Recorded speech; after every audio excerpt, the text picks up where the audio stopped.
Ryan Brooks thought he was invisible, until the day he opened the wrong door and saw something he shouldn't have. In that single moment, standing frozen in the doorway of the executive suite, he watched his quiet life as a maintenance worker shatter. The woman behind the desk, Claire Vaughn, the untouchable CEO of Vantage Technologies, looked up with eyes that could end careers. Ryan knew the rules. People like him didn't belong on the executive floor. People like him didn't see powerful women in unguarded moments. People like him got fired for mistakes like this. But what happened next would change everything. If you're ready to discover how one wrong door became the right path, stay with me until the end. And please, hit that like button and drop a comment telling me what city you're watching from. I love seeing how far these stories travel. The fluorescent lights in the basement maintenance corridor had burned the same sickly yellow for 6 years. Ryan Brooks had stopped noticing them somewhere around year 3, the same way he'd stopped noticing a lot of things. The hum of the ventilation system, the chemical bite of industrial cleaner, the way other people's eyes slid past him like he was part of the building's infrastructure. Necessary, but unremarkable. At 34, Ryan had perfected the art of being invisible. He pushed his maintenance cart down the empty hallway, the wheels squeaking in their familiar rhythm. It was 6:47 p.m. on a Thursday, and the Vantage Technologies building was settling into its after-hours quiet. Most employees had already fled to their lives outside these walls. Ryan envied them that. The clean separation between work and existence, the ability to close a laptop and be done. His phone buzzed in his pocket. He didn't need to check it to know it was Mia's after-school program, confirming pickup time. 7:30 p.m. He had 43 minutes to finish his rounds, clock out, and make the 17-minute drive across Seattle to get his daughter. The math of his life had become ruthlessly precise. Ryan's cart held the usual supplies, cleaning solutions, replacement bulbs, basic tools. But tucked beneath a stack of rags was something else, a technical manual for the building's HVAC system. He'd been studying it during his lunch breaks for 3 months, working through the engineering diagrams with the same focused intensity he'd once applied to his coursework at Seattle Technical Institute. Before everything fell apart, before Sarah got sick, before cancer transformed his wife into a ghost and then into a memory, leaving him with a 4-year-old daughter and grief so heavy it had crushed every ambition he'd ever held. That was 2 years ago. Mia was 6 now, and Ryan had become an expert at compartmentalizing. Work was work. Home was home.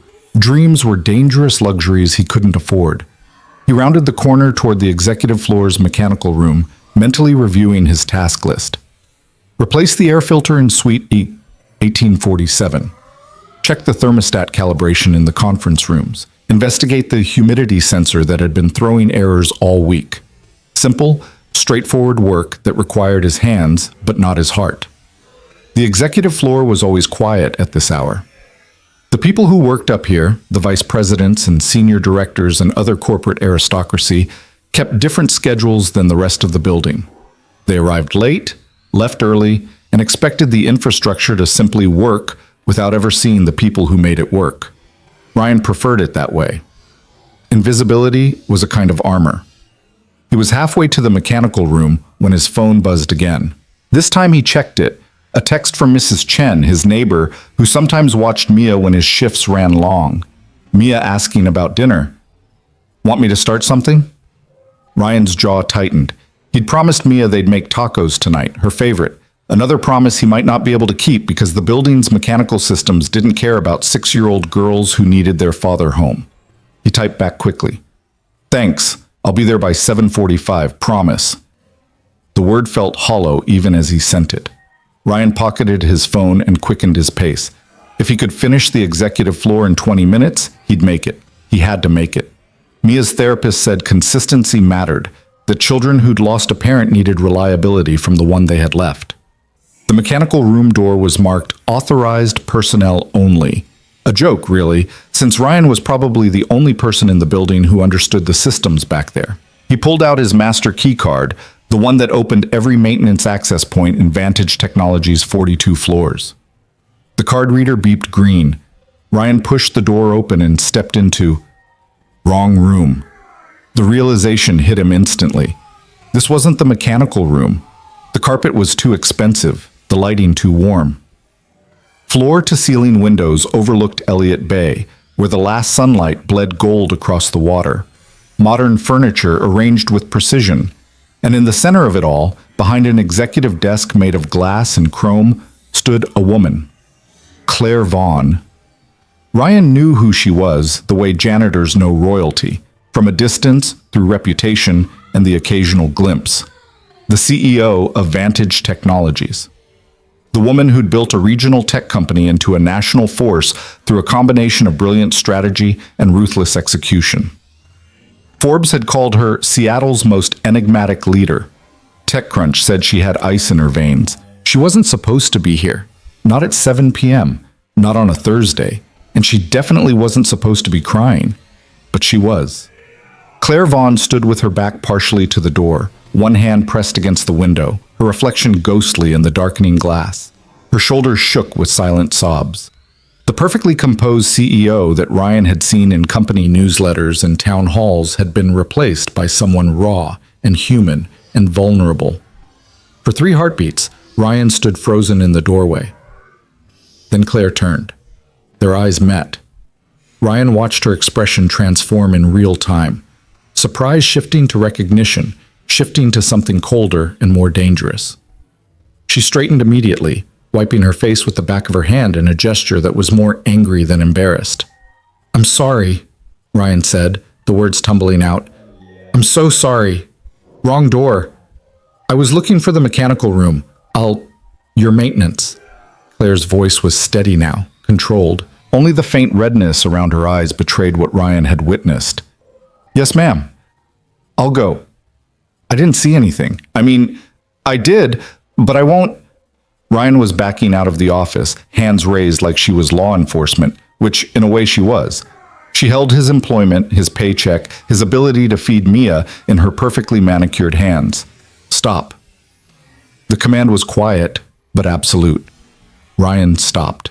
Claire moved around her desk, studying him with an intensity that made Ryan's skin prickle. She wore a charcoal suit that probably cost more than his monthly rent. Her dark hair pulled back in a style that suggested control even in crisis. She was tall, maybe 5'9", and carried herself with the kind of confidence that came from having power and knowing how to use it. "What's your name?" "Ryan Brooks." "How long have you worked here, Ryan Brooks?" 6 years. Something flickered in Claire's expression. 6 years? And I've never seen you before." "I'm maintenance," Ryan repeated, as if that explained everything. And maybe it did. "We're supposed to be invisible." Invisible. Claire seemed to taste the word. "Is that what you are?" Ryan didn't know how to answer that. His phone buzzed again. Mrs. Chen probably wondering about dinner. The seconds were ticking away, each one taking him further from his promise to Mia. "I need to go," he said quietly. "My daughter. I have to pick her up." "You have a daughter." It wasn't a question, but Ryan nodded anyway. Claire walked to her desk and sat down, the motion somehow restoring the natural order of things. The CEO behind her throne, the maintenance worker standing before it. But her eyes were still too bright, her composure a degree away from fracturing. "You saw something tonight that no one else has seen," Claire said. "That puts me in a complicated position." Ryan's heart hammered. This was it. The moment where his mistake cost him everything. Jobs like this, with benefits and steady pay and flexibility when Mia got sick, didn't come around twice. Not for single fathers with incomplete degrees and gaps in their employment history. "I won't say anything," Ryan said, to anyone, sus ever. "I promise." Promises are easy to make. Claire leaned back in her chair. "Tell me about your daughter." The question threw him. "What?" "Your daughter. How old is she?" 6. "What's her name?" "Mia." Ryan said it carefully, confused about where this was going. "Look, Ms. Vaughn, I really need to—" "Is she the reason you're here?" Claire interrupted. "At Vantage Technologies, working maintenance when you clearly have technical training?" Ryan blinked. "How do you—" "Your keycard access log." Claire tapped something on her computer screen. "You've been spending your lunch breaks in the mechanical rooms on floors 15 and 22. Those systems are the most complex in the building. You're not doing routine maintenance, you're studying them. A cold realization crept through Ryan's chest.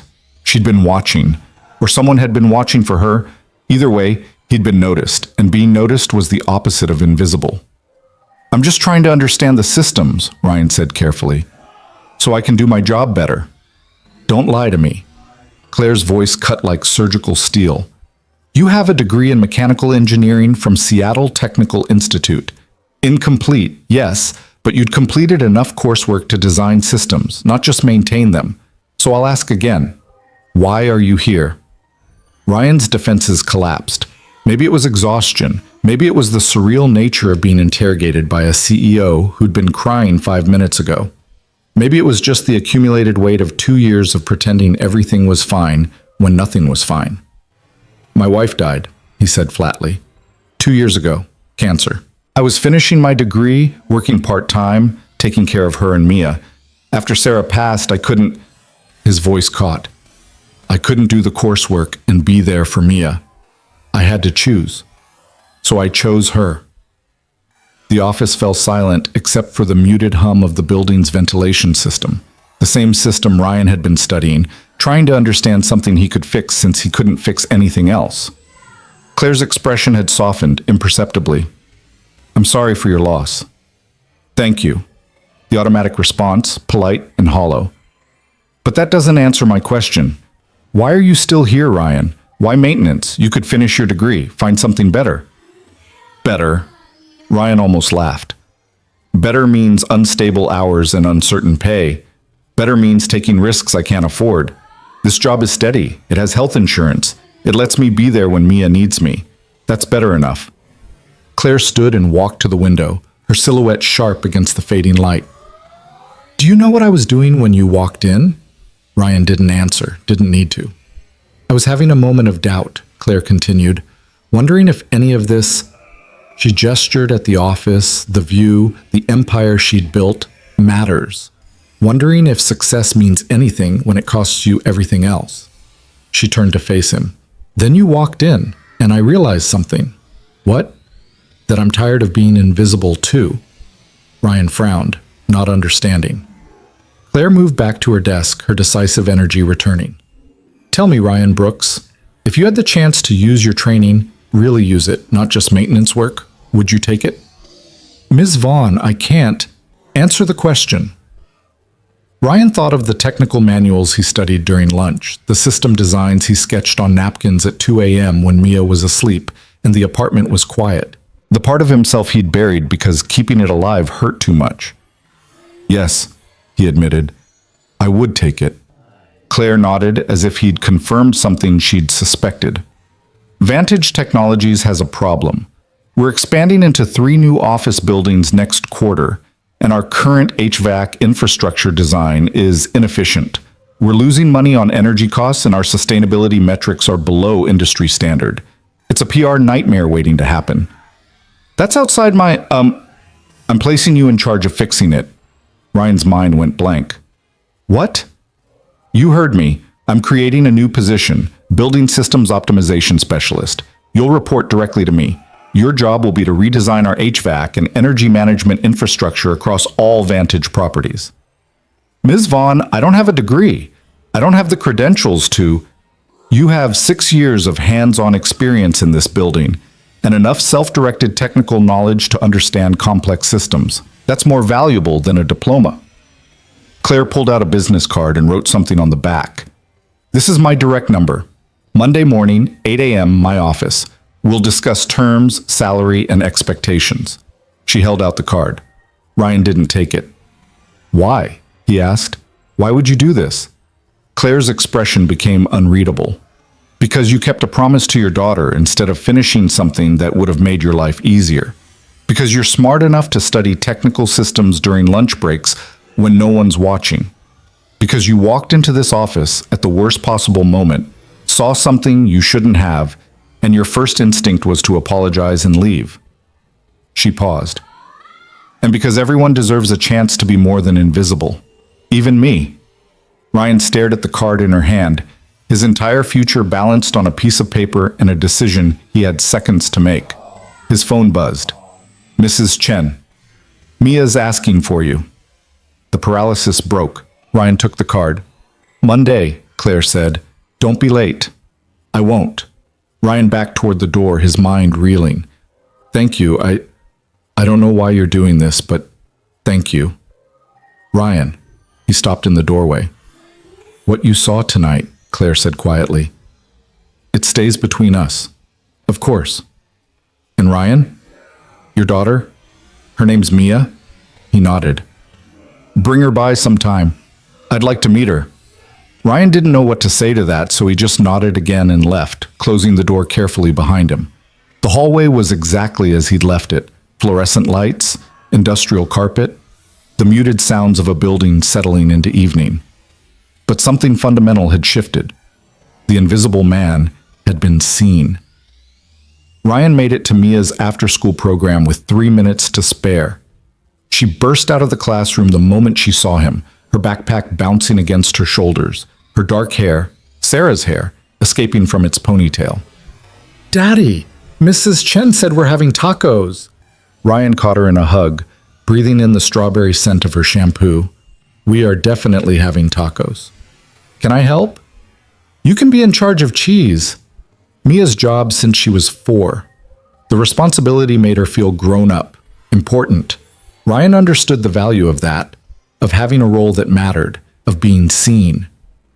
They drove home through Seattle's evening traffic, Mia chattering about her day, art class, playground politics, a book about dolphins she was reading.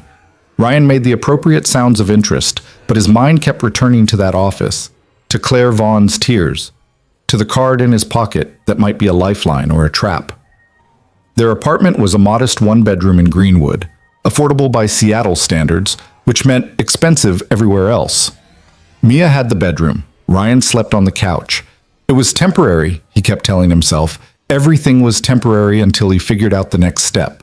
Maybe this was the next step. While Mia set the table, another of her responsibilities, Ryan browned the ground beef and tried to process what had happened. A promotion. A significant one, if Claire's description was accurate. Better pay, certainly. Professional development, the chance to use his training, but also risk. So much risk.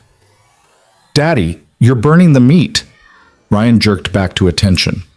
Mia stood beside him, her small face creased with concern. You're right, thanks, kiddo. He adjusted the heat, then looked down at his daughter. Really looked at her.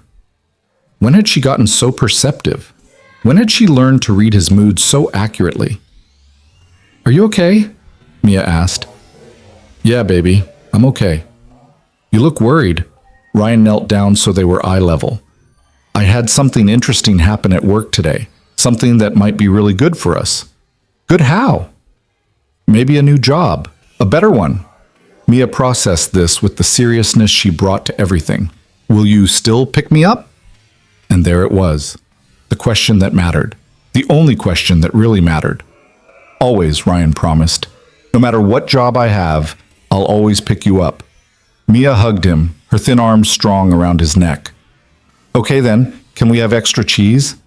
They ate tacos at their small kitchen table, and Ryan let Mia tell him about the dolphin book in elaborate detail. After dinner, they did the dishes together. She rinsed, he loaded the dishwasher, and then it was bath time, story time, bedtime. The routine was sacred. It was the framework that held their lives together.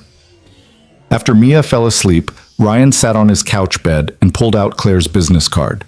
The printed side showed her name, title, and contact information. The handwritten side had a phone number and 4 words. Monday, 8 a.m. Come ready. Come ready for what? Ryan opened his laptop, a refurbished model he'd bought 3 years ago, and searched for Claire Vaughn. The results were extensive. Forbes profiles, TechCrunch interviews, a TEDx talk about innovation and leadership, but nothing personal. No social media presence, no mentions of family or life outside Vantage Technologies. The public Claire Vaughn was brilliant, driven, and utterly opaque. The woman Ryan had seen tonight was something else entirely. Vulnerable. Human. Lost. He didn't know which version he'd be dealing with on Monday. Ryan spent the weekend in a fog of anxiety and preparation. He reviewed technical journals, sketched preliminary designs for energy-efficient HVAC systems, calculated cost-benefit ratios until his eyes burned. He wanted to be ready. He needed to be ready. But doubt crept in during the quiet moments.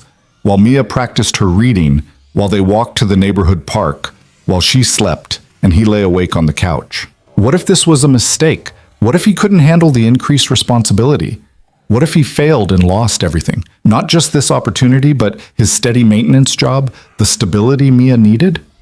Sunday night, after Mia was asleep, Ryan stood at their apartment window looking out at Seattle's lights. The city glittered with possibility and promise, all of it feeling simultaneously within reach and impossibly distant. His phone rang. Unknown number. Ryan answered cautiously. Hello? Ryan Brooks? A woman's voice. Not Claire. This is Jennifer Marsh from Vantage Technologies HR. I'm calling to confirm your meeting with Ms. Vaughn tomorrow at 8 a.m. Yes, I'll be there. Excellent. Please bring identification and be prepared to complete some standard employment paperwork. You'll also need to sign a non-disclosure agreement. An NDA? Standard procedure for positions with direct executive access. Jennifer's tone was professionally neutral. Miss Vaughn will explain more tomorrow. Have a good evening, Mr. Brooks. She hung up before Ryan could ask any of the dozen questions flooding his mind. He didn't sleep that night, just lay on the couch, watching shadows move across the ceiling, trying to imagine what Monday would bring. At 6 a.m., he gave up on sleep and made coffee, strong and black, the way Sarah used to drink it. He'd never developed a taste for it himself, but this morning, he needed the chemical courage. Mia emerged from her bedroom at 6:30, her hair a wild tangle. Daddy, why are you awake? Big day at work, baby. She climbed onto his lap, still warm with sleep. The new job? Maybe. We'll see. Will it make you happy? The question caught Ryan off guard. When had Mia become old enough to ask things like that? To understand that her father had feelings more complex than tired or hungry? I think it might, he said carefully. Then you should do it. Well, Mia said this with absolute certainty, the way children did before the world taught them to doubt. Ryan held her close, breathing in the strawberry scent of her hair, and thought about Claire Vaughn's words. Everyone deserves a chance to be more than invisible. Maybe his 6-year-old daughter was wiser than both of them. At 7:45 a.m., Ryan stood outside Vantage Technologies in his best clothes, khakis and a button-down shirt he'd ironed 3 times. The building looked different from this angle, seeing it as somewhere he might work rather than somewhere he maintained. The security guard at the front desk recognized him. Morning, Brooks. You're early. Meeting with Ms. Vaughn. The guard's eyebrows rose. 8th floor. Executive reception will direct you. The elevator ride felt eternal. Ryan watched the floor numbers climb, his stomach dropping with each ascending digit. What was he doing?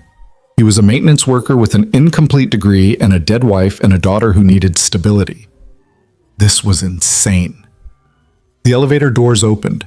Ryan stepped out into a world he'd only glimpsed before. The executive floor was all glass and modern art and carefully curated ambition. People in expensive suits moved with purpose through spaces designed to impress. Mr. Brooks. A woman in her 30s approached, tablet in hand. I'm Karen, Ms. Vaughn's executive assistant. She's expecting you. Follow me, please. They walked down a corridor that seemed designed to intimidate. Karen's heels clicked against polished floors. Ryan tried not to feel like an imposter. Ms. Vaughn's schedule is quite full, Karen said without looking at him. She's giving you 30 minutes. Make them count. They reached a door Ryan recognized, the one he'd opened by mistake on Thursday. Karen knocked twice and opened it without waiting for a response. Mr. Brooks is here. Send him in. Karen stepped aside. Ryan entered. Claire Vaughn stood at her window looking out at Elliott Bay. She wore a navy suit today, her hair down instead of pulled back. Without turning, she said, "Close the door." Ryan did. Claire turned to face him. In the morning light, she looked younger than he'd thought, mid-30s maybe, though her eyes held the weight of someone who'd lived through more than years alone could account for. "You came," she said. "You told me to. I've told a lot of people to do a lot of things. Not all of them listen." Claire gestured to a chair. "Sit." Ryan sat. Claire remained standing, and the power dynamic was clear. She controlled this space, this conversation, this outcome. "I've reviewed your employment file," Claire began. 6 years of perfect attendance, no complaints, no disciplinary actions. Your supervisors describe you as reliable, skilled, and, she paused, invisible. That's my job. It was your job. Claire sat down across from him, her gaze direct. I'm offering you something different, something difficult, something that will require you to be very visible. She slid a folder across the desk. Ryan opened it. The title on the first page read, Building Systems Optimization Specialist, Compensation Package, and Responsibilities. The salary number made Ryan's breath catch. It was more than double what he made now. The benefits package was comprehensive. Health insurance, dental, vision, educational reimbursement, flexible scheduling. This is too much, Ryan said quietly. It's market rate for the position. Claire leaned forward. But here's what the paperwork doesn't tell you. This job is a test, Ryan, not just for you, for me. I'm betting my credibility on a maintenance worker with no degree who I'm promoting to a senior technical position. If you succeed, I look brilliant. If you fail, I look impulsive and careless. Then why take the risk? Because I'm tired of playing it safe. Claire's voice held an edge of something raw. Because building a company by never taking chances on unconventional talent means building something hollow. Because that night, she stopped. Because I saw something in you. Ryan met her eyes. What did you see? Someone who understands that real success means being there for what matters. Someone who kept promises even when breaking them would have been easier. Claire's expression softened fractionally. Someone who knows what it's like to sacrifice dreams for something more important. The words hung between them, charged with meaning Ryan didn't fully understand. My daughter, Claire said quietly. I have a daughter. Had a daughter. The past tense hit Ryan like a fist. She was 8 when she died. Leukemia. That was 5 years ago. Claire's voice remained steady, but her hands were clenched in her lap. After she passed, I threw myself into building Vantage Technologies. It was easier than feeling, safer than remembering. I convinced myself that success was healing, that power meant control. She looked at Ryan. But Thursday night, I was sorting through some old files and found drawings Emma had made, pictures of me, always in a suit, always behind a desk. In every single drawing, I was smiling, but she drew me with tears. Even at 8, she knew I was broken. Claire stood and walked to the window. So when you walked in talking about promises to your daughter, about choosing her over a degree, about being invisible so she could have stability, I realized you were doing what I failed to do. You were being present. Ryan didn't know what to say. This wasn't the conversation he'd expected. This job is real, Claire continued. The work is real. The expectations are real. But it's also my way of proving something to myself. That I can still recognize what matters. That I haven't completely lost the person Emma needed me to be. She turned. So yes, Ryan Brooks, I'm taking a risk on you, but you're taking a risk on me too. This position will change your life. It will challenge you. It will make you visible in ways that might be uncomfortable. Can you handle that? Ryan thought about Mia, about promises, about the difference between existing and living. Yes, he said, I can handle it. Claire nodded. Then let's get started. The paperwork took an hour. Ryan signed documents he barely had time to read. Employment contracts, non-disclosure agreements, liability waivers. Jennifer Marsh from HR appeared with more forms, her efficient manner suggesting this kind of rapid promotion happened regularly at Vantage Technologies. It didn't. Ryan could tell by the way she kept glancing at Claire with barely concealed curiosity. By 10 a.m., Ryan Brooks was officially no longer invisible. Claire walked him to what would be his new office, a modest space on the 7th floor with a window view and actual walls instead of a cubicle. Compared to the basement maintenance corridor, it felt like a palace. Your first task, Claire said, leaning against the door frame, is to audit our current systems. All 42 floors, every building in our portfolio. I want a comprehensive report by the end of the month detailing inefficiencies, recommended improvements, and cost projections.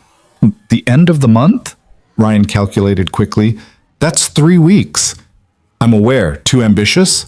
Ryan thought about the technical manuals he'd studied, the systems he already knew intimately. No, it's doable. Good. You'll have access to all building schematics and maintenance records. If you need additional resources, submit requests through Karen. Claire straightened. And Ryan, people will question this decision. They'll question your credentials, your experience, your right to be here. Don't give them ammunition. Be better than good. Be undeniable. She left before he could respond. Ryan stood alone in his new office, the weight of what he'd agreed to settling over him like a physical thing. Through the window, he could see Elliott Bay stretching toward the horizon. Somewhere out there, Mia was in school, learning fractions and spelling words, unaware that her father's life had just changed completely. He pulled out his phone and texted Mrs. Chen, something happened at work. Good thing. Might need flexibility this week with pickup times. We'll explain later. Her response came immediately. Mia is always welcome here. Congratulations on whatever it is. Ryan pocketed his phone and got to work. The first week was a study in controlled chaos. Ryan spent 12-hour days buried in building schematics, energy consumption reports, and maintenance logs. The data painted a clear picture. Vantage Technologies' infrastructure was functional but outdated, designed for reliability rather than efficiency. They were hemorrhaging money on energy costs that better system design could cut by 40%. He worked through lunch, took dinner meetings with facilities managers, and stayed late reviewing technical specifications. The apartment remained dark until 9 p.m. most nights. Mrs. Chen started keeping Mia for dinner without being asked. On Wednesday, Ryan received his first paycheck under the new salary structure. He stared at the direct deposit notification for a full minute, certain there'd been a mistake. This was more money than he'd made in 3 months as a maintenance worker. He could pay off his credit card debt, buy Mia new clothes instead of thrift store finds, maybe even save for something beyond next month's rent. The possibilities felt dangerous in their magnitude. Thursday afternoon, Karen appeared at his office door. Ms. Vaughn wants to see you, now. Ryan's stomach dropped. A week into the job and he was being called to the principal's office. He'd known this was too good to be true. He followed Karen to the 8th floor, trying to read her expression for hints about what awaited him. Her face remained professionally neutral.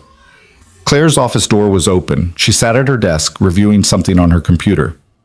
Come in, Ryan. Close the door. He did, preparing himself for bad news. Claire looked up. I've been reviewing the preliminary data you submitted yesterday. The energy consumption analysis across floors 15 through 30. Yes?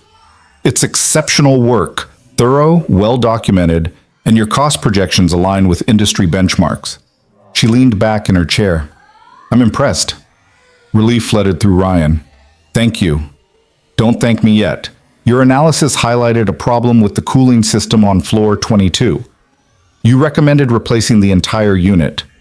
The compressor's failing. Patching it would be temporary and expensive. Full replacement makes more financial sense long-term.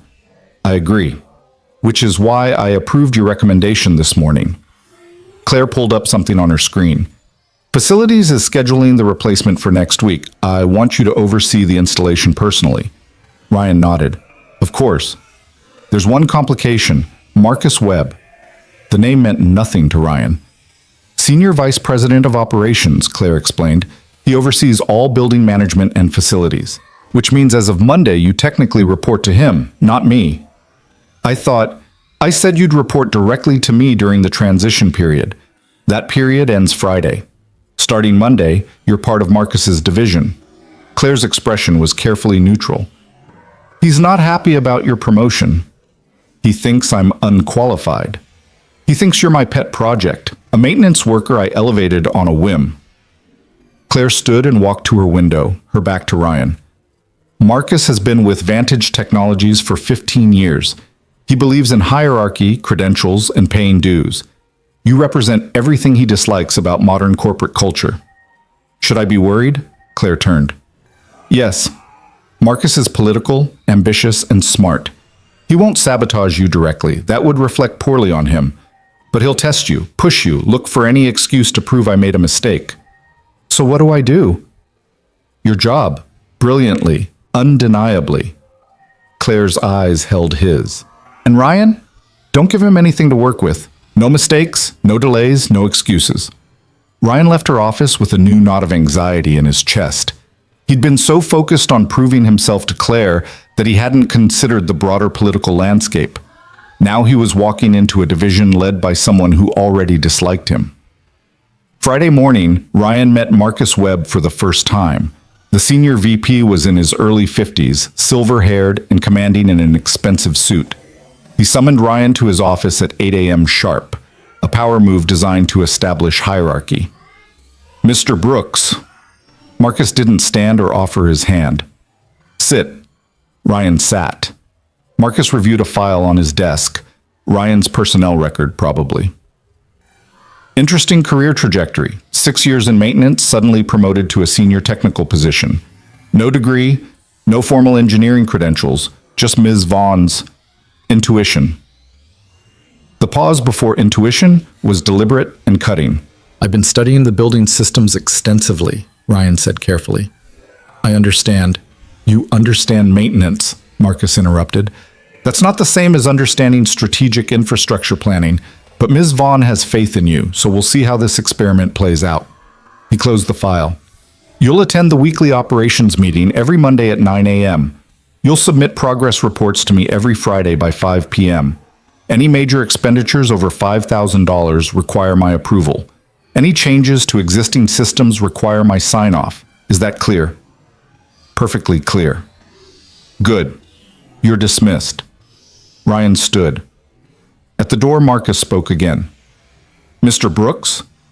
Failure is always an option. Remember that. The message was unmistakable. Marcus was waiting for Ryan to fail. Ryan threw himself into work with renewed intensity. If Marcus wanted perfection, Ryan would deliver something better. He worked 16-hour days, surviving on coffee and determination. His comprehensive audit report grew to 70 pages of detailed analysis, complete with CAD drawings of proposed system redesigns and 3-year cost projections. Mrs. Chen became a permanent fixture in Mia's routine. She picked her up from school, gave her dinner, helped with homework. Ryan arrived around 8 p.m. most nights to collect his daughter, who fell asleep in his arms during the drive home. Daddy's really busy at work, Mia told Mrs. Chen one evening when Ryan arrived late again. It's important. Mrs. Chen smiled at her, then gave Ryan a look that said they'd be having a conversation soon. That conversation happened on a Saturday morning. Ryan had promised Mia they'd spend the day together. The zoo, maybe, or the science center. Something fun. Something normal. He woke at 6 a.m. to his phone buzzing. Email from Marcus. Need your preliminary report by Monday morning, not end of month. Board meeting moved up. Adjust accordingly. Ryan stared at the message, rage and frustration warring in his chest. He had 2 days to complete work he'd planned for 3 weeks. Daddy? Mia stood in the doorway, already dressed in her favorite overalls. Are we going to the zoo? Ryan looked at his daughter, then at his phone, then back at his daughter. Not today, baby. I'm sorry. Something came up at work. Mia's face fell. You promised. I know. I'm sorry. We'll go next weekend, I promise. You promised last time, too. The words hit harder than any criticism from Marcus or Claire. Ryan had become his father, the man who was always working, always busy, always somewhere else when it mattered. Mia, It's fine. Mia's voice was small. I'll read my book. She disappeared into her bedroom and closed the door quietly. That quiet was worse than any tantrum. Ryan sat on his couch bed, head in his hands. He was failing. Not at work. At work he was succeeding beyond anyone's expectations. But at the thing that mattered most, he was failing spectacularly. His phone rang. Unknown number. Hello? Ryan, it's Claire. He straightened. Ms. Vaughn, I wasn't expecting... Are you working this weekend? Yes, Marcus moved up the deadline for my report. I know, I approved it. Claire paused.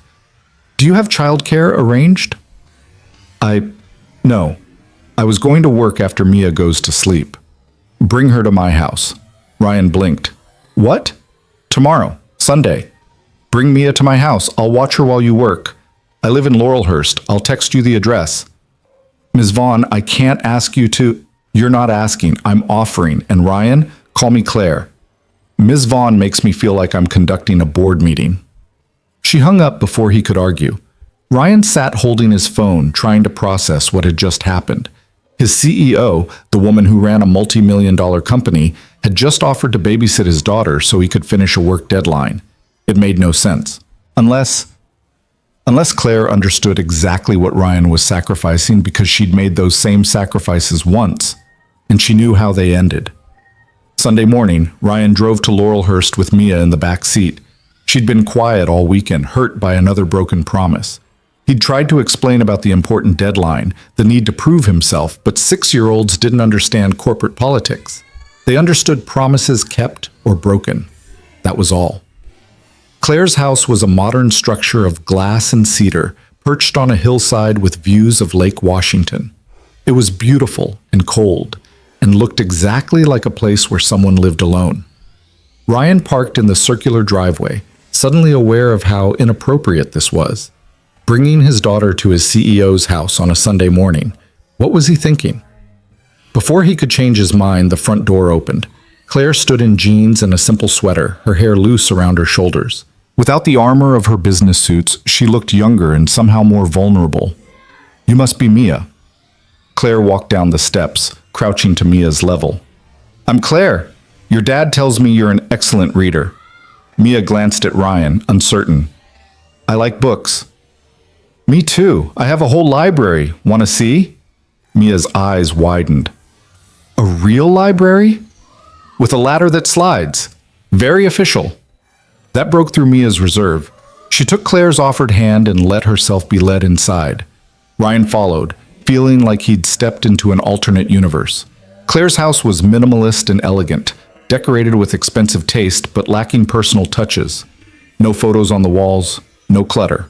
Nothing that suggested anyone actually lived here, except for one room. Claire opened a door off the main hallway, revealing a space that was clearly meant to be a home office, but had been transformed into something else. Bookshelves lined every wall, filled with children's books arranged by color. A reading nook with cushions sat beneath a window. Art supplies were organized in clear containers.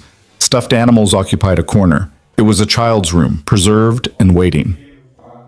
This was Emma's library, Claire said quietly, for Ryan's ears only. I couldn't bring myself to change it. Mia was already exploring, pulling books from shelves with reverent care. Daddy, look! They have the whole dolphin series. Emma loved dolphins too, Claire said. She wanted to be a marine biologist. Mia turned, her face serious. Did she get to be one? No, sweetheart. She got sick before she could grow up. Like my mommy. The simple statement hung in the air. Ryan watched Claire's expression crack, just slightly. Yes, Claire said softly. Like your mommy. Mia nodded, processing this with the matter-of-fact acceptance children had for death. Do you miss her? Every day. Me too. With my mommy, I mean. Mia held up a book about whales. Can we read this one? Absolutely. Ryan stood in the doorway watching his daughter and his CEO sit together in Emma's reading nook, and something in his chest broke open. These were two people who understood loss, who spoke the same language of absence and grief. Claire looked up at him. The office is down the hall. Take as much time as you need. Ryan worked for 6 hours straight in Claire's home office, which was equipped better than most corporate spaces. The report came together with a clarity he hadn't managed all week. Distance from the office helped. So did knowing Mia was safe and happy. He could hear them occasionally, Claire's voice reading stories, Mia's laughter, comfortable silences. The sounds of connection he hadn't realized he was starving for. At 4 p.m., Ryan emerged to find them in the kitchen making grilled cheese sandwiches. Daddy, Claire makes them with 3 kinds of cheese. Mia was perched on a stool, carefully watching Claire work the stovetop. The secret is using real butter, Claire said without turning around. And patience, low heat, slow flip. Like the ones Mommy made, Mia said quietly. Claire's hand stilled on the spatula. Your mommy sounds like she was smart. She was really smart. Daddy says I'm smart like her. He's right. Claire plated the sandwiches and brought them to the kitchen island. Lunch is served. They ate together, the three of them, and it felt dangerously close to something Ryan had thought he'd lost forever. Not a replacement for what had been, but something new and unexpected, a different kind of belonging. After lunch, Mia yawned. The week's disrupted routine was catching up with her. "There's a guest room upstairs," Claire said. "She can nap if she needs to." "I don't nap," Mia protested, even as her eyes drooped. "I'm 6. "Of course not. 6-year-olds don't nap. They rest their eyes." But Claire held out her hand. "Come on, I'll show you the room." Ryan watched them go upstairs, his daughter trusting this woman she'd met hours ago with an ease that surprised him. Children had good instincts. Maybe Mia sensed what Ryan was beginning to understand, that Claire wasn't just his CEO. She was someone who understood loss and was trying to build something from its ruins. Claire returned 20 minutes later. "She's asleep. I left the door cracked. Thank you for all of this." "Don't thank me yet. I have ulterior motives." Claire poured 2 glasses of wine without asking if Ryan wanted one. "Come sit." They moved to the living room with its floor-to-ceiling windows overlooking the lake. Afternoon light turned the water gold. "I wasn't entirely honest about why I asked you here," Claire said. "Yes, I wanted you to finish the report, but I also wanted to meet Mia, to see what you're protecting." "Claire, let me finish." She set down her wine glass. "When Emma was sick, I spent 18 months trying to save her. The best hospitals, experimental treatments, specialists from around the world. I threw money and power at cancer like I could intimidate it into submission." Her voice remained steady, but her hands were clenched. "I missed her 6th birthday because I was in a meeting with a potential investor. Missed her last Christmas concert because I was in Tokyo closing a deal. I told myself I was building Vantage Technologies for her, creating something she'd be proud of. But really, I was running from watching my daughter die." Claire looked at Ryan. "Emma passed away while I was on a business call. I was in the hospital room, phone to my ear, finalizing an acquisition. She slipped away, and I didn't even notice until the machine started beeping." "Claire, I'm so sorry. The point is, I know what it looks like when someone sacrifices everything for their child. And I also know what it looks like when someone sacrifices their child for everything else." She picked up her wine, took a sip. "You're trying to do both, Ryan. Be present for Mia while proving yourself at work. It's not sustainable." "I can handle it." "For how long? Until you miss her birthday? Her school play? The random Tuesday when she needs you and you're in a meeting?" Ryan stared at his wine glass, unable to argue because Claire was right. "Marcus is setting you up to fail," Claire continued. "Moving up your deadline, adding bureaucratic hurdles, creating impossible expectations. He wants you to crack under pressure." "Then I won't crack. You're already cracking. I can see it." Claire leaned forward. "Mia told me you've broken 3 promises to her in 2 weeks. That you fall asleep during her bedtime stories. That Mrs. Chen makes her dinner more than you do now." Shame burned through Ryan's chest. "She told you all that?" "She's scared she's losing you the same way she lost her mother. Not to death, but to absence." The words hit like a physical blow. "So what do I do?" Ryan asked quietly. "I can't quit. We need this job. But I can't keep failing Mia either." "You set boundaries. You say no. You refuse to play Marcus's game on his terms." "Easy for you to say. You're the CEO. I'm dispensable?" Claire's voice sharpened. "You think I don't know what it's like to feel that way? I built Vantage Technologies from nothing, and every day someone's trying to prove I don't belong, that I'm too young, too female, too emotional. I've spent 5 years earning the right to set boundaries." She stood and walked to the window. "But here's what I learned, Ryan. The people who matter, the ones who deserve your loyalty, will respect your boundaries. The ones who don't will punish you for having them. And those people were never on your side to begin with." Ryan thought about Marcus's veiled threats, his impossible expectations, his obvious desire to see Ryan fail.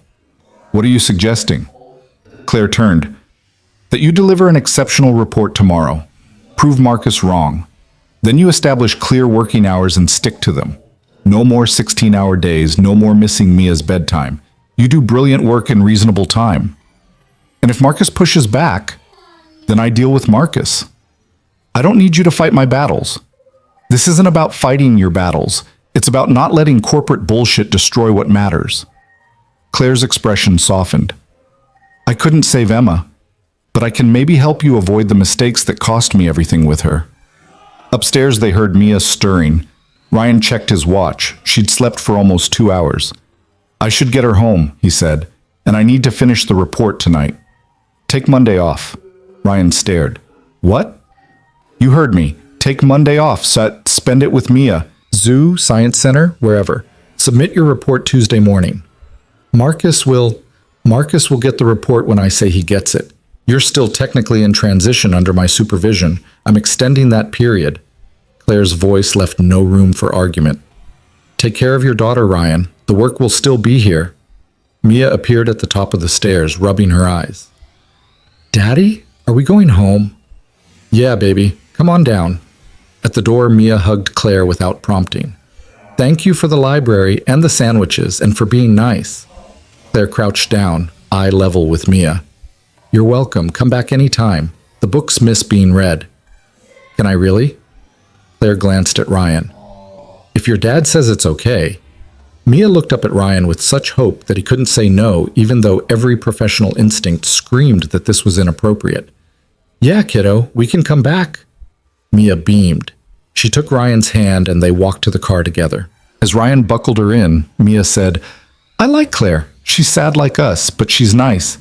Ryan looked back at the house where Claire stood in the doorway watching them leave. Mia was right. Claire was sad like them. And maybe that was why this unlikely connection worked. They were all trying to figure out how to keep living after loss. He drove home through Seattle's late afternoon traffic, Mia chattering about the books she'd read and the stories Claire had told her about Emma, about how Emma loved art and dolphins and making up songs, about how much Claire missed her. That night, after Mia was in bed, Ryan finished his report. It was the best work he'd ever produced, comprehensive, innovative, and backed by data Marcus couldn't dispute. He submitted it at 11 p.m. with a note. Complete system audit and recommendations as requested. Available to discuss Tuesday morning, taking personal day Monday per CEO authorization. Then he turned off his laptop and slept. Monday morning, Ryan woke to Mia jumping on his couch bed. Daddy, you're home. Are we going somewhere? Yeah, baby. Where do you want to go? The zoo. You promised. Then the zoo it is. They spent the day together, the whole day, uninterrupted. They watched elephants and lions and spent an hour at the penguin exhibit because Mia was convinced one of them looked like her art teacher. They ate overpriced zoo hot dogs and got ice cream even though it was barely 60 degrees. They talked about everything and nothing, rebuilding connection that work had fractured. On the drive home, Mia fell asleep in her car seat, happy and exhausted. Ryan carried her up to their apartment, tucked her into bed, and sat in the quiet of their small home feeling like he'd won something important. His phone buzzed. Text from Claire. How was the zoo? Ryan smiled. Perfect. Thank you. Good. See you Tuesday. And Ryan, your report was exceptional. Marcus can't touch you now. Tuesday morning, Ryan returned to Vantage Technologies expecting confrontation. Instead, he found an email from Marcus requesting a meeting at 2 p.m. The tone was noticeably less hostile. The meeting happened in Marcus's office with 3 other senior managers present. They spent an hour discussing Ryan's report, asking technical questions, challenging his cost projections. Ryan answered everything with confidence backed by data. At the end, Marcus leaned back in his chair. This is solid work, Brooks, very solid. Thank you. The board wants to implement your recommendations starting with the 22nd floor. You'll oversee the retrofit personally. It wasn't an apology, but it was acknowledgement. Ryan had proven himself in the language Marcus understood. Results.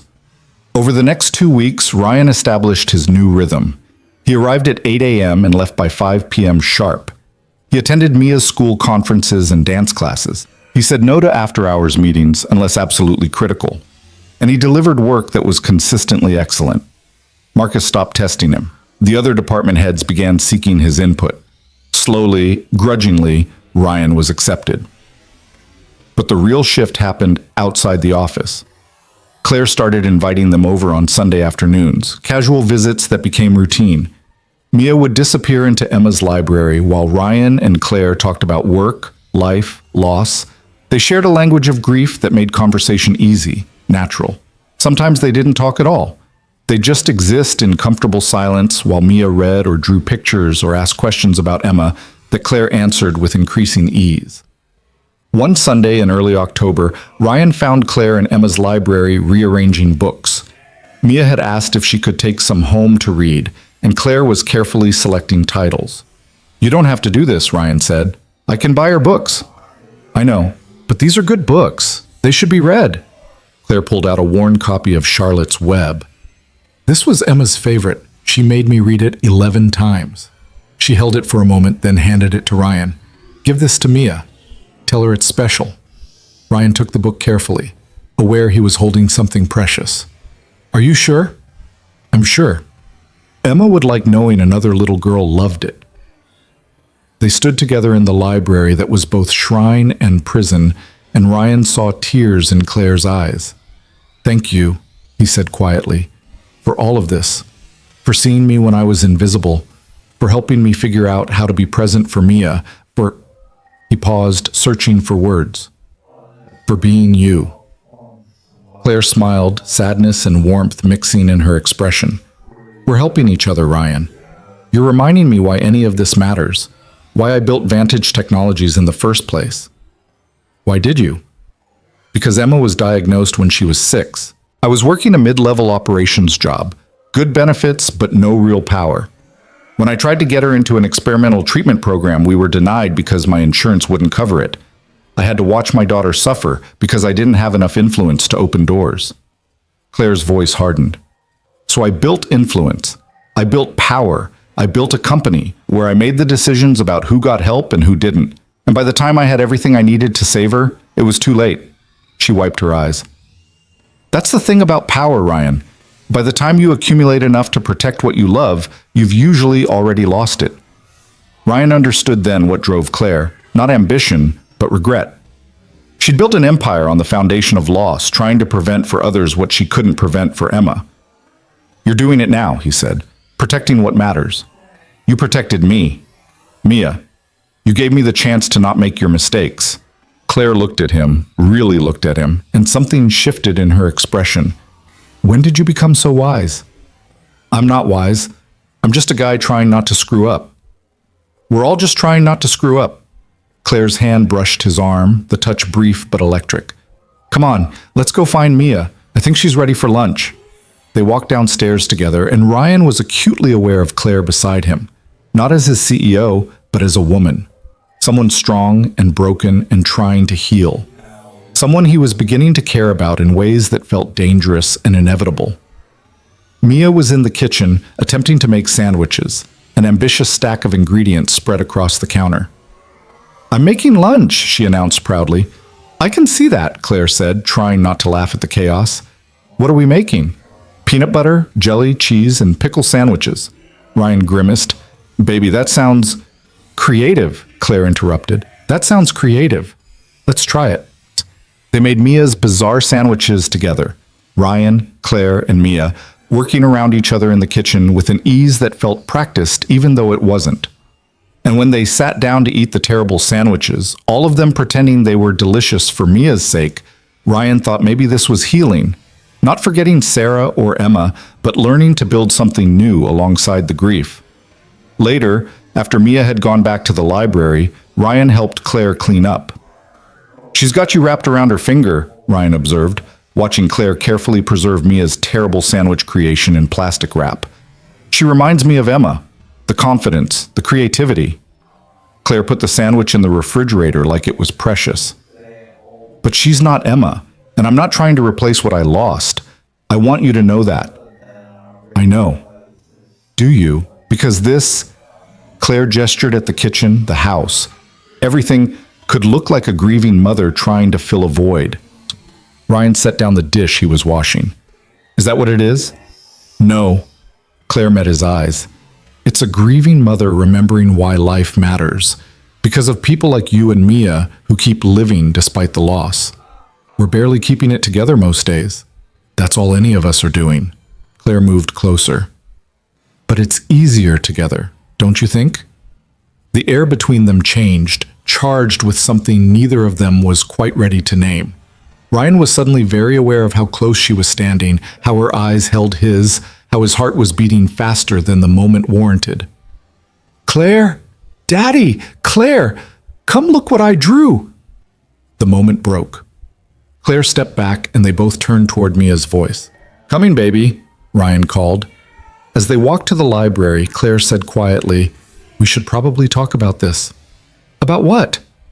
"Whatever this is becoming." Ryan's stomach tightened. "Yeah, we probably should, but not today." Today they would look at Mia's drawings and read more books and pretend that complicated feelings could stay simple. Because the alternative, acknowledging what was growing between them, would change everything. And change, even good change, was terrifying when you'd already lost so much. The conversation they needed to have didn't happen that day, or the next Sunday, or the one after that. Instead, Ryan and Claire fell into an unspoken agreement to exist in the comfortable space between friendship and something more, close enough to matter, distant enough to feel safe. October became November.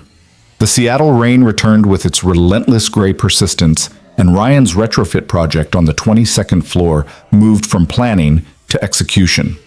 He spent his days coordinating with contractors, reviewing installation protocols, and proving with every decision that Claire's faith in him hadn't been misplaced. Marcus Webb watched everything with the calculating patience of someone waiting for an opening. He attended every project meeting, questioned every expenditure, documented every minor delay. Ryan felt the scrutiny like weight on his shoulders, but he'd learned to work under pressure. Single fatherhood had taught him that. The first week of November brought a crisis. The new HVAC units arrived defective, a manufacturing error that would delay installation by 3 weeks and push the project over budget. Ryan discovered it during a routine inspection, his stomach dropping as he reviewed the technical specifications that didn't match the order. He called an emergency meeting with the contractors, then drafted a report for Marcus detailing the problem and 3 potential solutions. Each option had drawbacks. The fastest fix was expensive. The cheapest solution added time. The middle ground satisfied no one. Ryan sat in his office at 7 p.m., staring at his computer screen and trying to decide which failure Marcus would punish least. His phone rang. "Claire." "You're still at the office," she said without preamble. "How did you—" "Your computer's online. I can see when you're logged in." A pause. "What's wrong?" Ryan explained the HVAC situation, the defective units, the impossible choice between time and money. Claire listened without interrupting. Then she said, "What would you do if this was your own project? If you owned the company and had to live with the consequences?" "I'd eat the cost and expedite replacement units. 3 weeks puts us into the holiday shutdown. We'd lose momentum and then do that." "Claire, it's $60,000 over budget." "I'm aware. I'll approve it. Send me the documentation." Marcus will accept it because I'm authorizing the expenditure. This is a strategic decision, not a cost overrun." Her voice softened. "Ryan, stop trying to anticipate what other people want you to do. Make the right call and defend it." She hung up before he could thank her.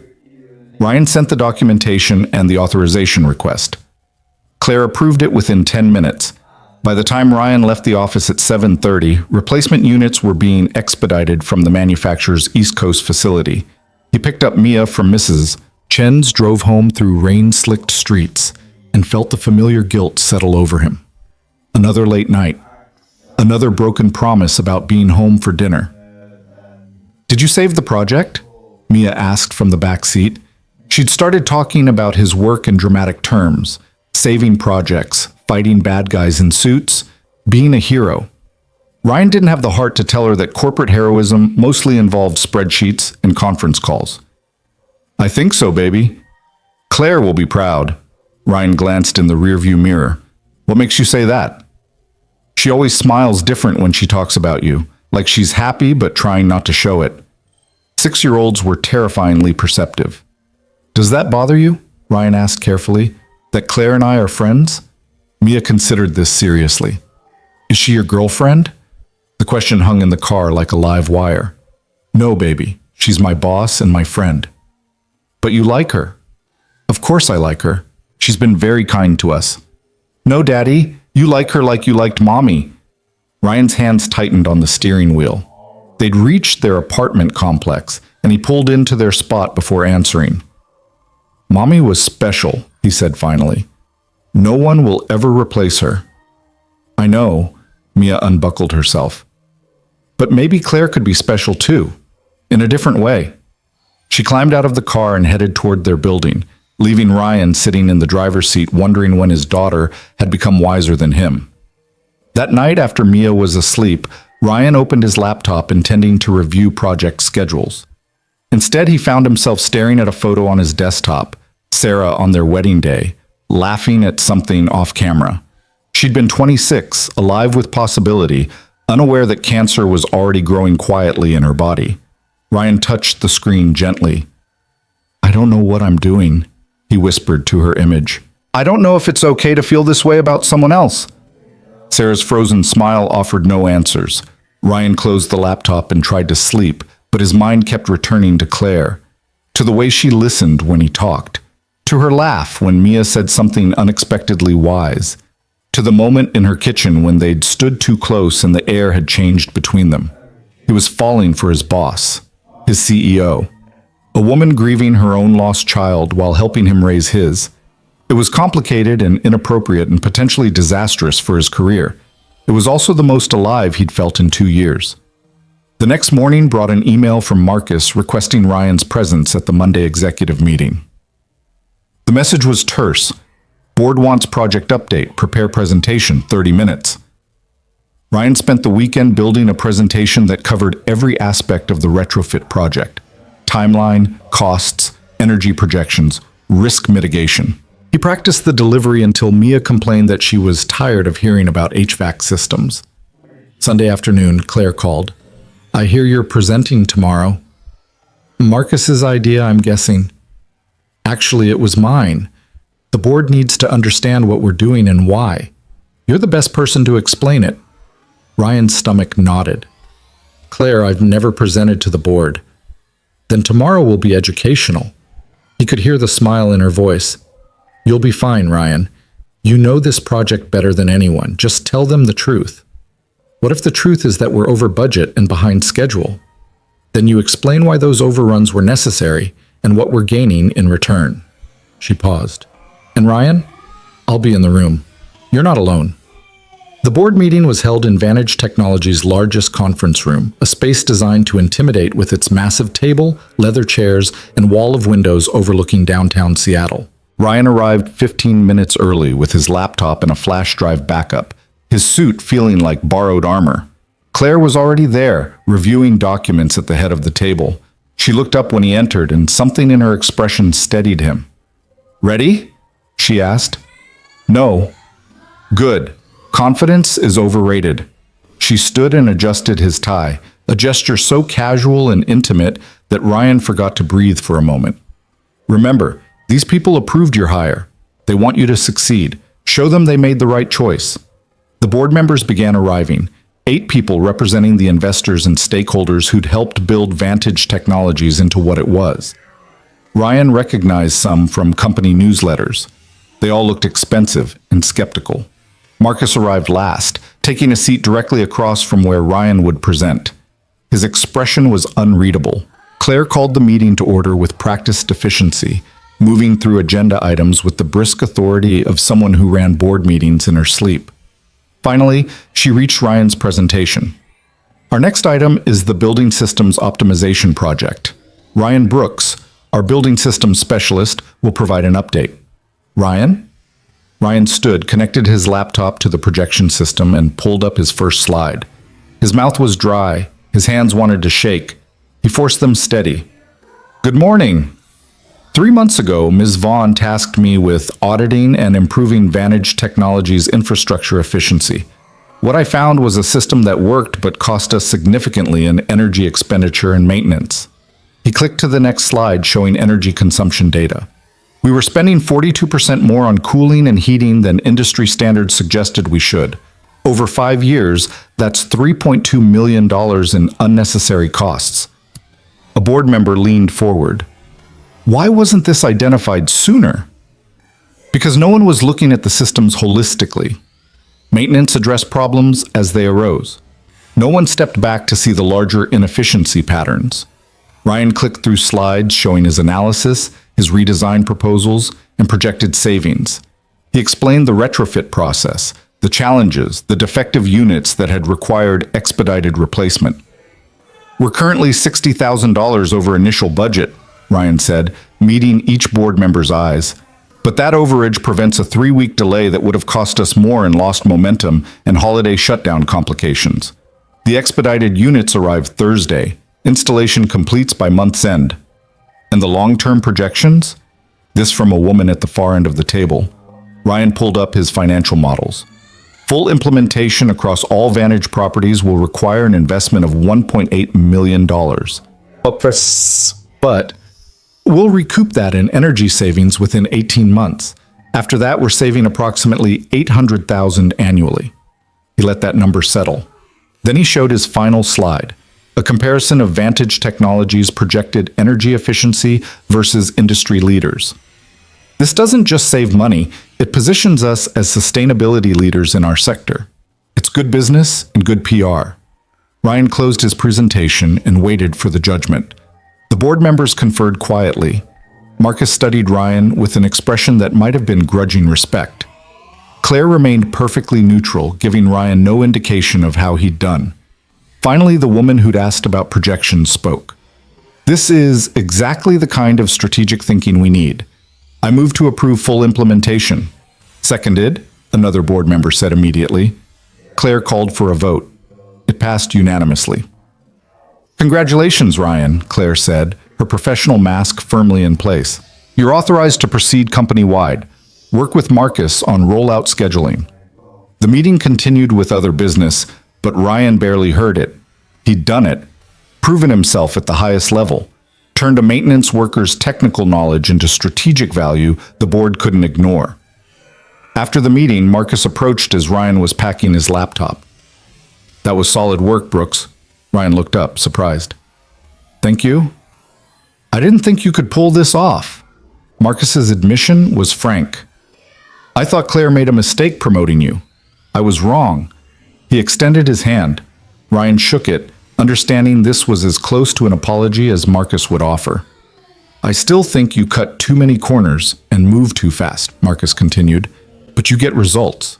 That matters more than credentials. He walked away, leaving Ryan standing alone in the conference room. Well done. Claire's voice came from behind him. Ryan turned. She stood by the windows, backlit by November gray. I thought I was going to throw up the entire time, Ryan admitted.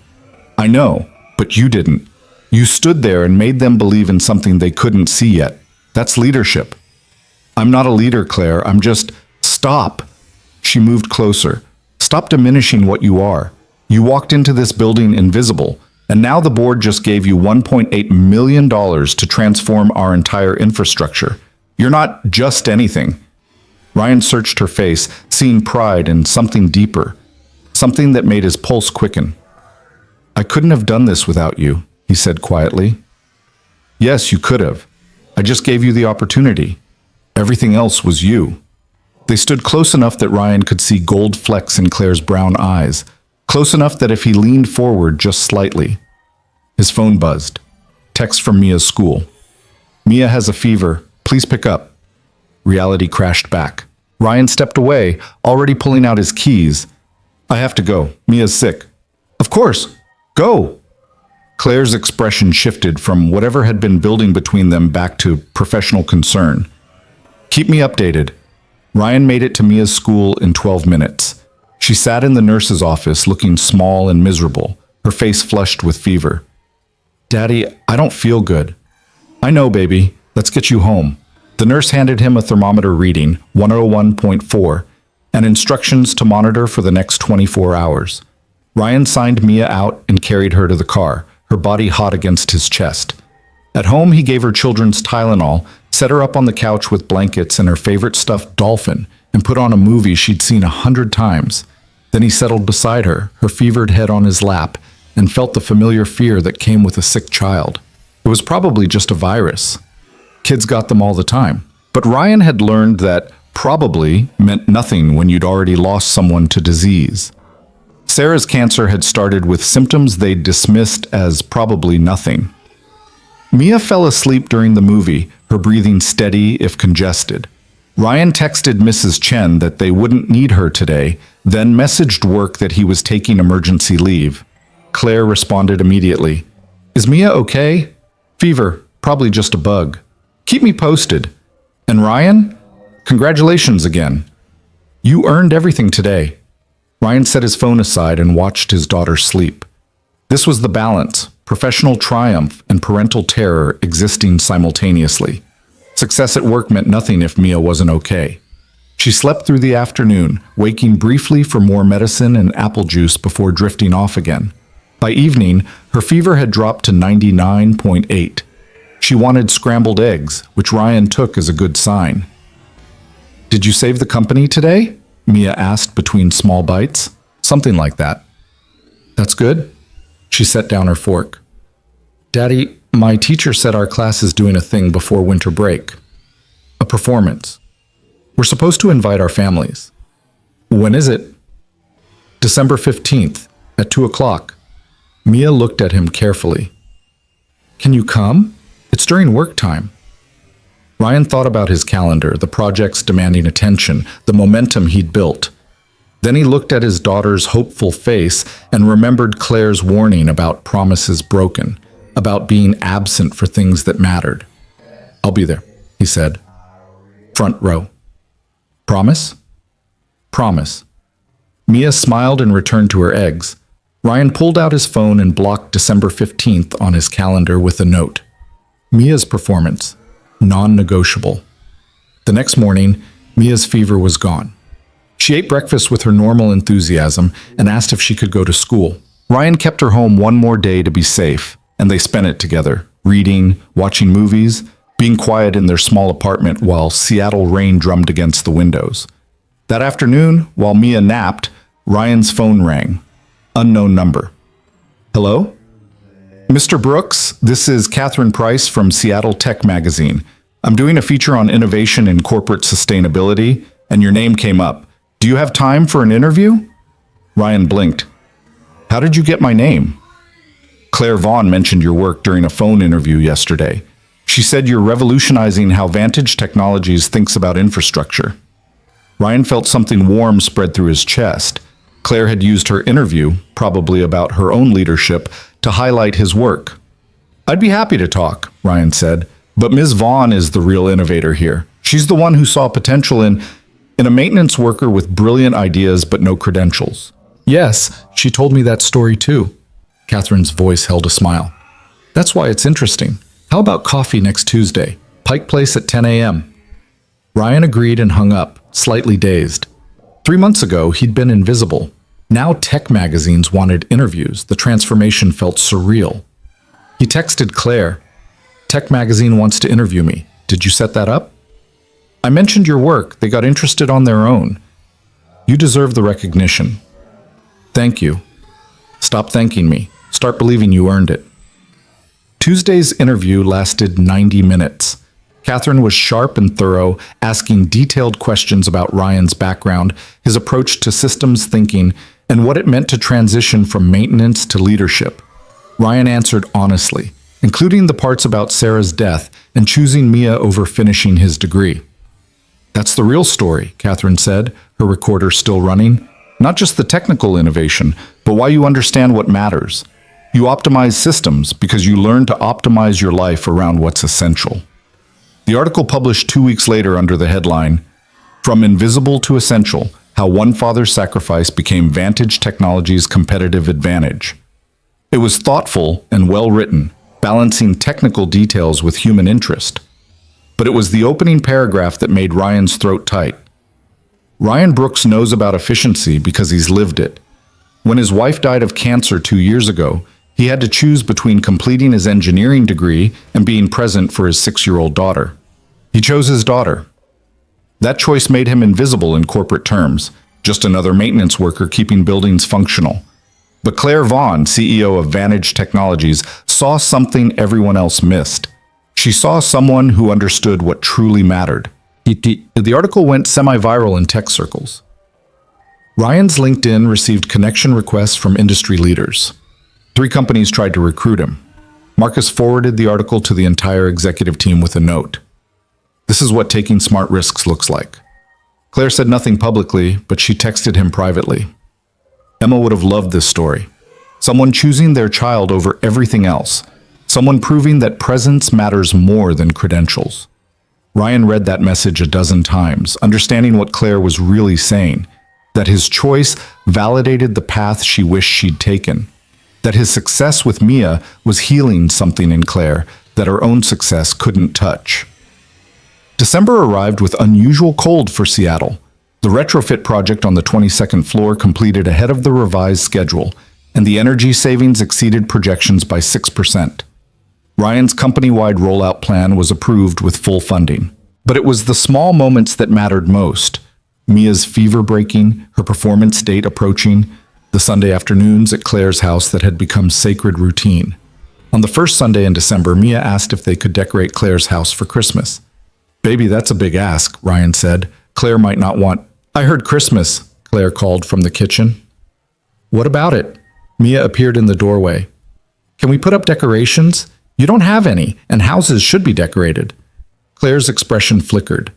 Ryan knew what she was thinking. Emma had loved Christmas. Their house had probably been covered in lights and ornaments once. "I don't have decorations anymore," Claire said carefully. "I got rid of them after Emma passed." "We could get new ones," Mia suggested. "Different ones, so it's not sad." Ryan started to intervene, but Claire spoke first. "Would you help me pick them out?" Mia's face lit up. "Really?" "Really, but nothing too fancy. I'm not very good at decorating." "That's okay, Daddy's not good either, but we do it anyway." They spent the afternoon at a holiday market, the three of them walking through vendor stalls selling ornaments and lights and handmade decorations.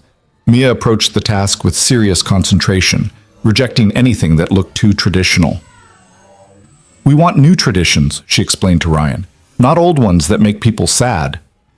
They settled on simple white lights, wooden ornaments carved with geometric patterns, and a small tree that would fit on Claire's side table. Nothing that would remind Claire of Christmases past. Everything pointing toward something new. Back at Claire's house, they decorated together while music played and rain streaked the windows. Mia directed the placement of every ornament. Ryan strung lights under her supervision. Claire made hot chocolate and watched with an expression Ryan couldn't quite read. When they finished, the small tree glowed warmly in the corner of Claire's living room. Not elaborate, but intentional. Present. "It's perfect," Mia declared. "Now your house is ready for Christmas." Claire pulled Mia into a hug. "Thank you, sweetheart. You're right. Houses should be decorated." Over Mia's head, Claire's eyes met Ryan's. They held grief and gratitude and something else. Something that acknowledged this was more than decorating. This was choosing to participate in life again.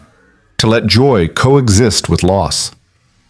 That evening, after Mia fell asleep in the car on the way home, Ryan carried her up to their apartment, thinking about how the shape of their lives was changing. Claire wasn't just his boss anymore. She was woven into their routine, their Sundays, their small family of survivors trying to build something from grief. His phone buzzed as he settled on the couch. Text from Claire. "Thank you for today, for bringing light back." Ryan stared at the message, his heart doing complicated things in his chest. They were past the point of pretending this was just friendship. Past the point where he could tell himself that what he felt was only gratitude or respect. He was in love with Claire Vaughn. The realization should have terrified him. Instead, it felt like finally admitting something he'd known for weeks, maybe months. But loving her didn't make it less complicated.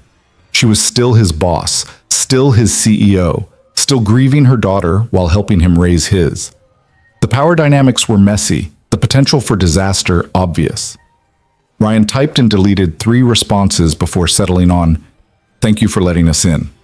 It was careful and safe and completely inadequate for what he wanted to say.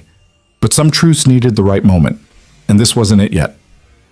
The next 2 weeks were a blur of project meetings and holiday preparations and counting down to Mia's performance. Ryan worked with focused intensity, knowing December 15th was circled on his calendar in permanent ink. Nothing would make him miss it. On December 14th, Marcus summoned Ryan to his office. "We have a problem," Marcus said without preamble.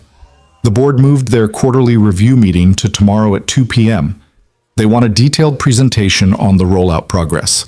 All department heads are required to attend. Ryan's stomach dropped. Tomorrow? Marcus, I can't. My daughter has a school performance at 2. Then you'll have to miss it. This is non-negotiable. I promised her I'd be there. Marcus's expression hardened. And I'm telling you, the board expects your presence. This is your project, Brooks. You don't get to skip board meetings because of childcare issues.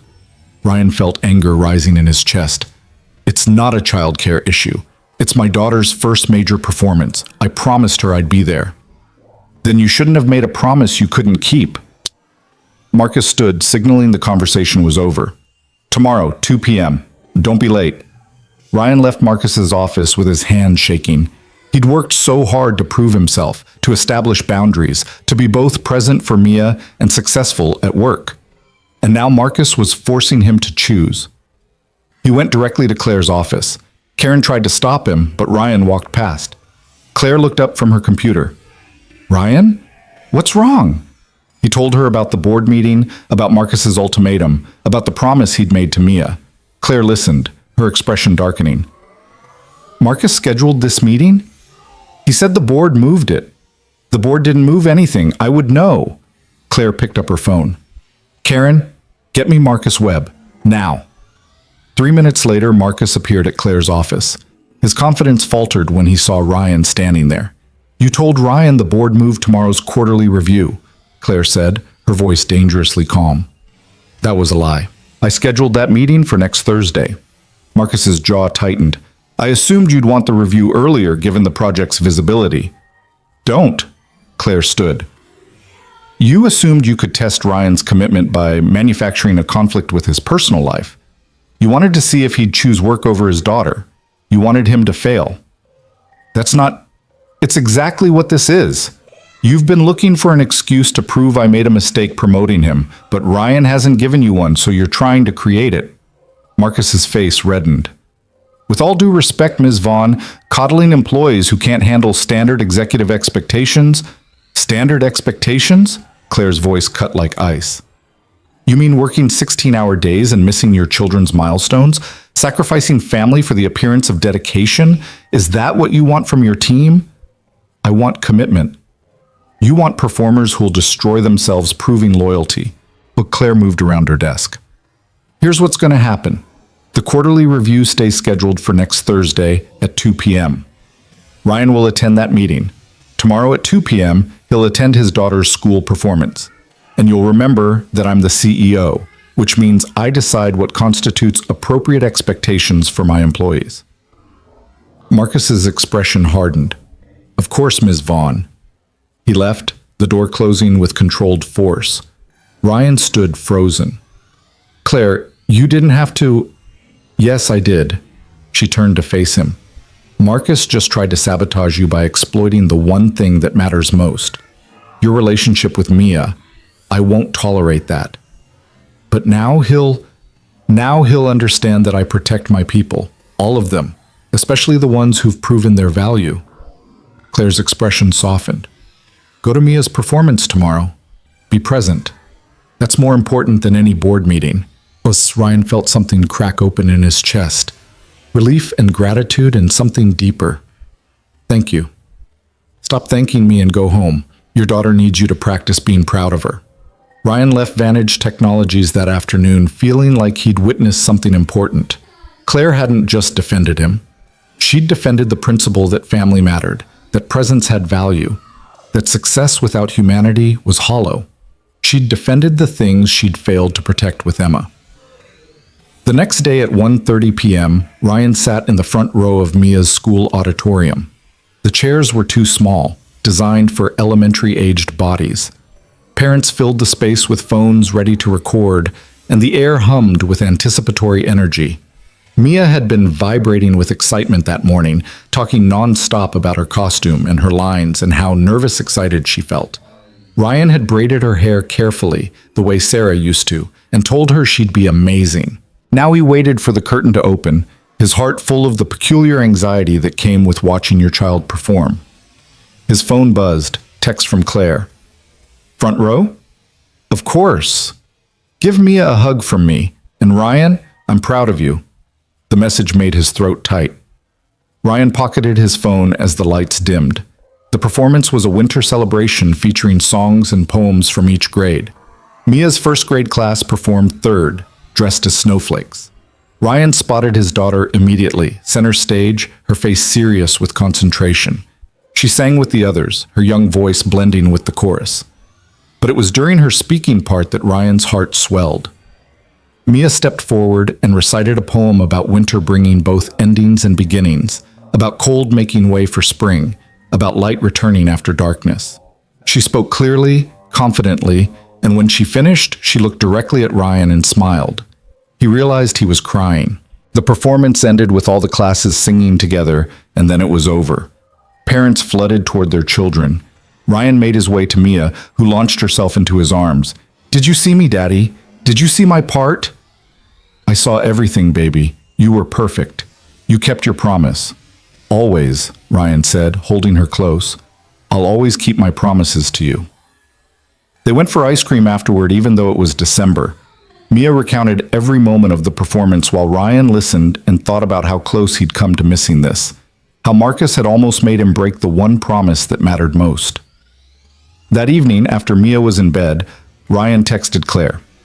"Thank you for making today possible. You made it possible by being the kind of father who shows up. I just removed an obstacle."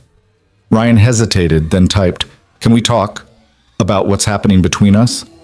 The three dots appeared, disappeared, appeared again. Finally, "Yes, Sunday. After Mia's in the library." Ryan set down his phone, his heart racing. They were finally going to have the conversation they'd been avoiding. The one that would either move them forward or establish boundaries that kept them safely separate.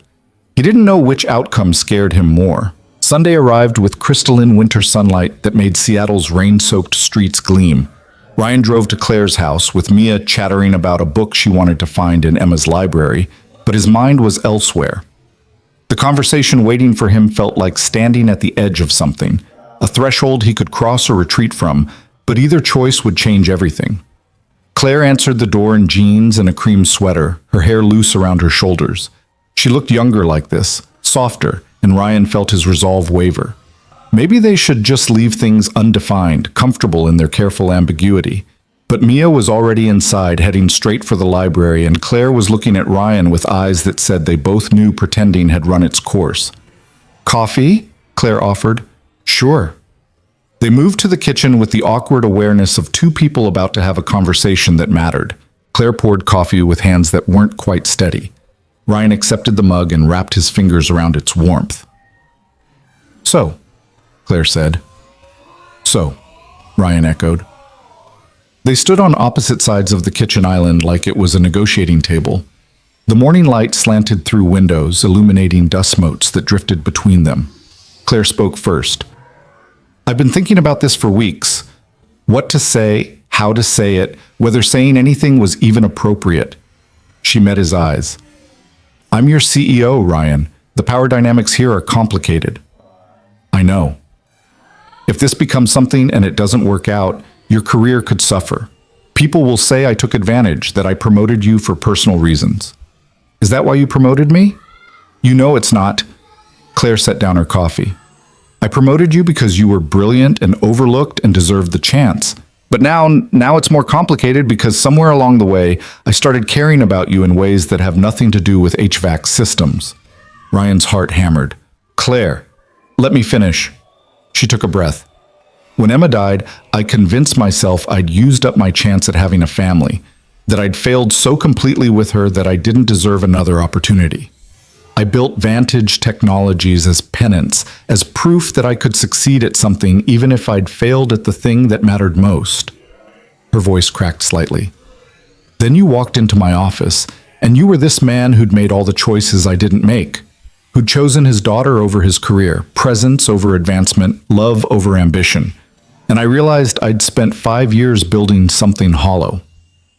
"It's not hollow," Ryan said quietly. "Vantage Technologies employs thousands of people. You've created something that matters. But I didn't do it for the right reasons. I did it because I was running from grief. Claire moved around the island, closing the distance between them. Being around you and Mia, watching you build a life from loss instead of running from it, it made me remember why any of this matters. You reminded me that success without connection is just sophisticated loneliness.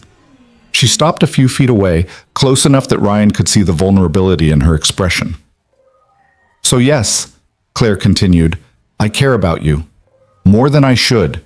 More than is probably wise. And I don't know what to do about it because I'm terrified of hurting you, of damaging your career, of failing again at something that matters. Ryan set down his coffee and closed the remaining distance between them. Can I tell you what I'm terrified of? Claire nodded. I'm terrified that I'm betraying Sarah by falling for someone else. That Mia will think I'm trying to replace her mother. That I'm being selfish by wanting something for myself when I should be focused entirely on being her father. Ryan's voice roughened. But I'm also terrified of being so cautious that I miss something real. Something that could be good for all of us. You're falling for me? Claire's voice was barely above a whisper. I fell weeks ago, maybe months. I've just been too scared to admit it. Claire's eyes shimmered with tears she didn't let fall. I don't want to be a complication in your life. You're not a complication. Ryan struggled for the right words. You're someone who sees me, really sees me, not just as a father or an employee or the invisible guy fixing broken systems. You see all of it, the grief and the hope and the man trying to figure out how to keep living. I see you because you're worth seeing. So are you, Claire. You're not just the untouchable CEO or the woman who lost her daughter. You're someone who's choosing to feel again despite how much it hurts. Someone who's brave enough to let people in even after loss taught you how dangerous that is. They stood inches apart now, the air between them charged with everything unspoken. This could get messy, Claire said. Probably. People will talk. Marcus will definitely talk. Let them. Your career is secure because I'm good at my job, not because you and I... Ryan paused. Not because of this. Claire reached up and touched his face, her palm warm against his cheek. I haven't done this in so long. I don't know if I remember how. Neither do I. That's probably a good place to start. Two people figuring it out together. Ryan covered her hand with his. What about Mia?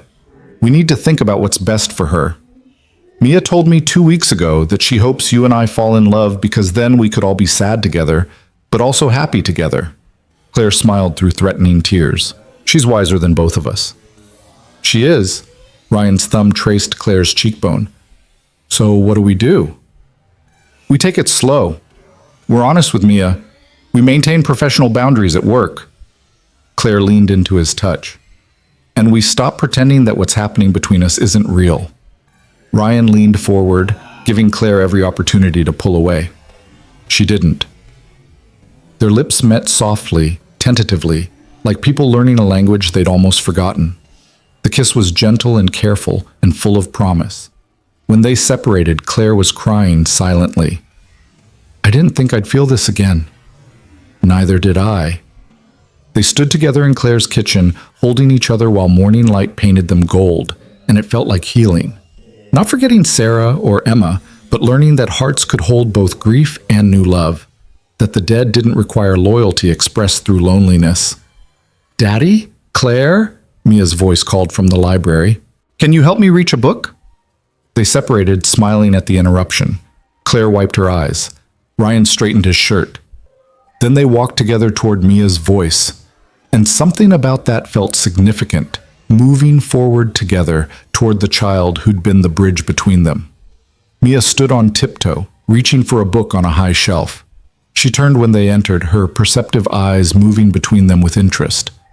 You look different, she observed. Ryan's heart stopped. Different how? Happy different. Like when you smile for real, not just because you're supposed to. Mia pointed at the book. Can you get that one? Claire reached up and retrieved it, a story about friendship and adventure. As she handed it to Mia, Ryan watched his daughter study Claire's face with that unnerving 6-year-old perception. Are you and Daddy together now? Mia asked with the bluntness only children could manage. Like boyfriend and girlfriend? Ryan and Claire exchanged glances. They'd agreed to be honest, but neither had expected the conversation quite this soon. Claire crouched down to Mia's level. Would that bother you if we were? Mia considered this seriously. Will you be nice to my daddy? Very nice. I promise. And you won't leave like Mommy did? The question hit Ryan like a fist. He'd known Mia worried about abandonment, but hearing it stated so plainly made his chest ache. Claire's expression softened with understanding. I can't promise I'll never leave, sweetheart. None of us knows what will happen, but I can promise that I care about you and your daddy very much. And I'll try my hardest to be here for as long as you want me. Mia processed this with the gravity of a child who'd learned that forever wasn't guaranteed. Then she nodded. Okay, you can be together, but if you get married, can I help pick the dress? Ryan choked on surprised laughter. Baby, I know, Daddy, but if you do, for planning purposes. Claire pulled Mia into a hug, her shoulders shaking with suppressed amusement. For planning purposes, absolutely. You'd be the first person we'd ask. Satisfied, Mia settled into the reading nook with her book. Ryan and Claire retreated to the doorway, both trying not to laugh. That went better than expected, Ryan whispered. She's already planning our wedding. Should I be concerned about how fast she got there? She's an optimist. It's refreshing. Claire's hand found his, though we should probably figure out how to navigate this at work before Mia starts designing invitations. Monday morning brought that complication into sharp focus. Ryan arrived at Vantage Technologies acutely aware that everything had shifted. He and Claire had agreed to maintain professional distance at the office. No special treatment, no obvious signs of their relationship. But keeping that distance proved harder than anticipated. Claire had an early meeting with investors. Ryan saw her in the lobby, surrounded by executives in expensive suits, and she caught his eye for just a moment. The connection arced between them like electricity before she looked away, her professional mask firmly in place. Ryan took the elevator to his floor, trying to shake the feeling that everyone could somehow see what had changed, that his colleagues would take one look at him and know. Karen appeared at his office door at 9:30. Ms. Vaughn wants to see you. Conference room B. Ryan's stomach flipped. Now? She said when convenient, but with Ms. Vaughn, convenient usually means immediately. Ryan followed Karen to the conference room, his mind racing. What if this was a mistake? What if being together made everything at work impossible? Claire was alone when he entered, reviewing documents spread across the table. She looked up and for a moment her expression was soft. Then it shifted back to professional. Close the door, she said. Ryan did, suddenly nervous. Claire gathered the documents into a neat stack. We need to discuss disclosure policies. Disclosure? Corporate policy requires executives to report personal relationships that might present conflicts of interest. Given that you report to Marcus, who reports to me, there's a chain of command issue. She met his eyes. I'm not trying to complicate this, but we need to handle it correctly. Ryan sat down. What does that mean? It means we disclose to HR. They'll review the situation and likely recommend that your reporting structure changes, probably moving you to report to someone outside my direct oversight. That's fine. I don't want special treatment. I know you don't. Claire's voice softened. But Ryan, this will be public knowledge. Everyone in the company will know. There will be talk, speculation, probably some resentment from people who think you advanced because of personal connections. I can handle talk. Can you? Because it won't be kind. People will question every decision I've made regarding your career. They'll say I promoted you inappropriately, that our relationship invalidates your accomplishments. Ryan heard the concern in her voice. Not for herself, but for him. Are you having second thoughts? No. But I want you to understand what you're agreeing to. Being with me publicly means scrutiny, pressure, and people eager to prove you don't deserve what you've earned. I've been invisible for 6 years, Claire. Let them look.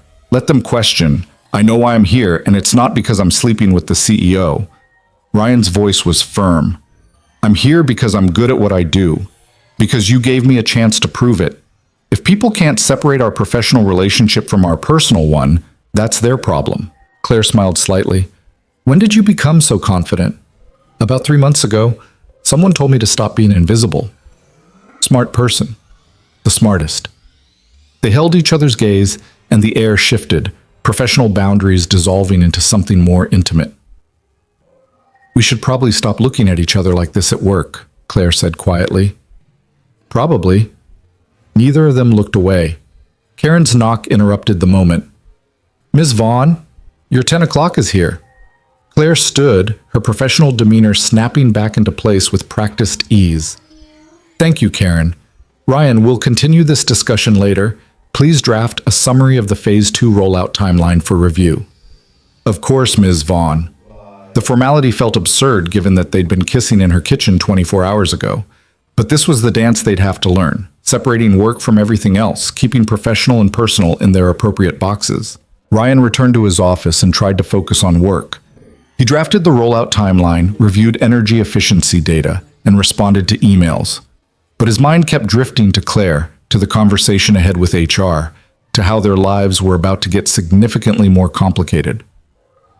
At lunch, Marcus appeared at Ryan's door. "Walk with me," Marcus said. It wasn't a request. Ryan followed him to the elevator, then down to the lobby coffee shop. Marcus ordered black coffee. Ryan got the same, though he didn't particularly want it. They sat at a corner table away from other employees. "I owe you an apology," Marcus said without preamble. Ryan blinked. "For what?" "For the board meeting manipulation. For testing you unnecessarily. For..." Marcus paused, clearly uncomfortable with whatever came next. "For letting my ego cloud my judgment about your abilities." "I don't understand."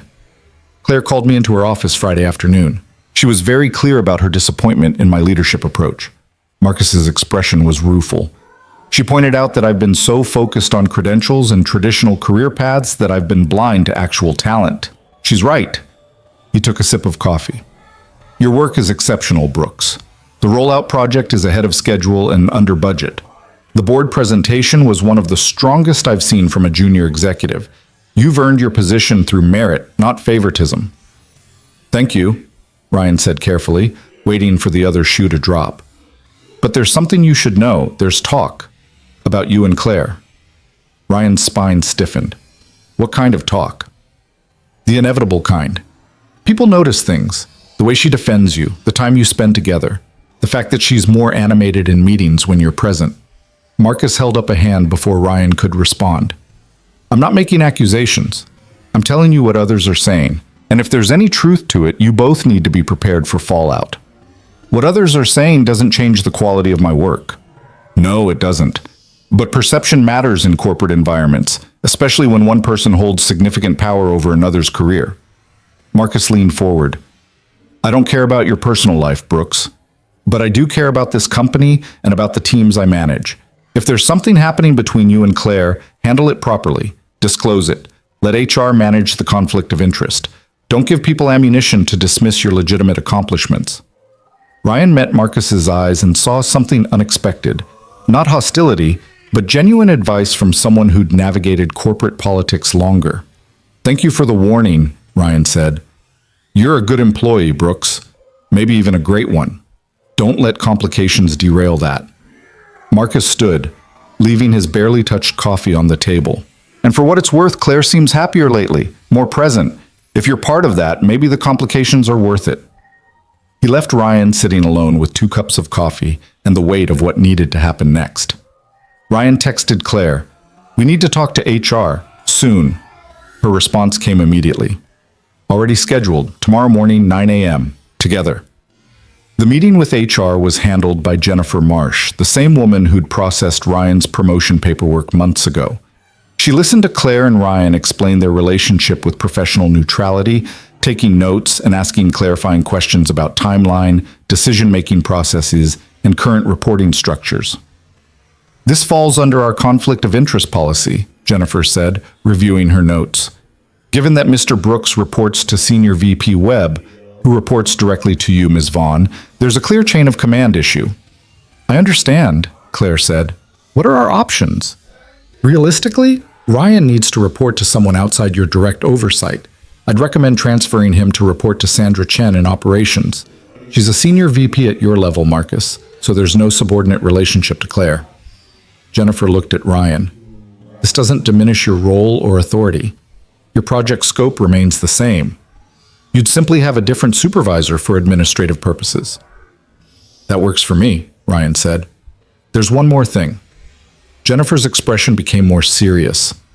Once this is formally disclosed, it becomes semi-public knowledge within executive circles. People will talk. There may be accusations of favoritism regarding your promotion and project assignments. We anticipated that, Claire said calmly. Good. Because HR will conduct a review of all decisions made regarding Mr. Brooks's employment to ensure proper protocols were followed. If we find anything questionable, we'll need to address it. Ryan felt a flash of concern, but Claire remained composed. Review whatever you need. Every decision regarding Ryan's employment was based on merit and documented accordingly. Jennifer nodded.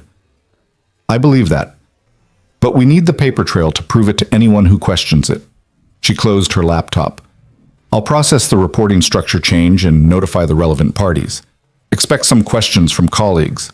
My advice is to keep responses brief and professional. After the meeting, Ryan and Claire walked separately back to their floors, maintaining the appearance of professional distance even though everything had just become official. Ryan's phone buzzed. Text from Claire. That went better than I expected. Did you think it would go badly? I thought there might be more resistance, more judgment. Maybe people are more understanding than we give them credit for. Or maybe they're just waiting to see if we fail. Ryan stared at that message, understanding the pressure Claire felt. She'd spent 5 years building credibility as CEO. Now she was risking that reputation on a relationship with someone she'd promoted unconventionally. We won't fail, he typed back. Not if we're honest and keep being good at our jobs. When did you become the optimistic one? I learned from a 6-year-old who thinks we should already be planning the wedding. Claire's response was a laughing emoji followed by, smart kid. The news spread through executive circles within days. Ryan felt the shift in how people looked at him, curiosity, speculation, and in some cases barely concealed resentment. A few colleagues who'd been friendly became distant. Others made pointed comments about unconventional career advancement. Ryan ignored it and focused on his work. The Phase 2 rollout was complex, requiring coordination across multiple buildings and departments. He threw himself into the logistics, letting results speak louder than gossip. But it was harder for Claire. As CEO, every decision she made was scrutinized, and now people were reviewing her past choices through the lens of her relationship with Ryan. Board members asked pointed questions. Investors expressed concern about judgment and objectivity.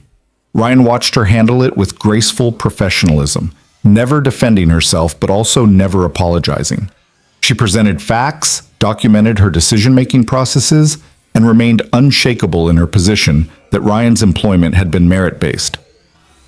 A week after the HR disclosure, Claire was called into an emergency board meeting. Ryan knew because Karen appeared at his office looking worried. It's about you, Karen said quietly. Someone raised concerns to the board about Ms. Vaughn's judgment. Who? I don't know, but they're questioning the appropriateness of your promotion given your relationship. Ryan felt rage building in his chest. My promotion happened months before we got together. I know, but they're suggesting she promoted you because she was already interested in you romantically, that her judgment was compromised from the beginning. That's not... Ryan stopped. Getting angry wouldn't help. What can I do? Nothing. Just wait. Ms. Vaughn can handle the board. But waiting was torture. Ryan sat in his office trying to work while knowing that upstairs, Claire was defending both their professional relationship and their personal one. The woman who'd given him a chance when he was invisible was now being questioned because she'd seen potential others had missed. 2 hours later, Claire texted, "Can you come to my office?" Ryan made it there in 3 minutes. Claire sat at her desk looking tired but not defeated. What happened? Ryan asked. Marcus happened. Marcus? He went to the board, presented a full report documenting your work performance, your project outcomes, and the timeline of our relationship. He testified that every decision I made regarding your employment was justified, and that our personal relationship developed after you'd already proven yourself professionally. Ryan sat down, stunned. Marcus defended us? Vigorously. He told the board that if they couldn't see past office gossip to recognize exceptional work, they didn't deserve to oversee this company. Claire smiled slightly. Apparently, he can be quite forceful when motivated. Why would he do that? Because despite being traditional and occasionally difficult, Marcus has integrity. He knows your work is legitimate. He also knows that penalizing me for having a personal life while expecting male executives to maintain work-life balance would be hypocritical. Claire stood and walked to her window. The board accepted his testimony. No formal action will be taken regarding your employment or our relationship. But Ryan, they made it clear they're watching.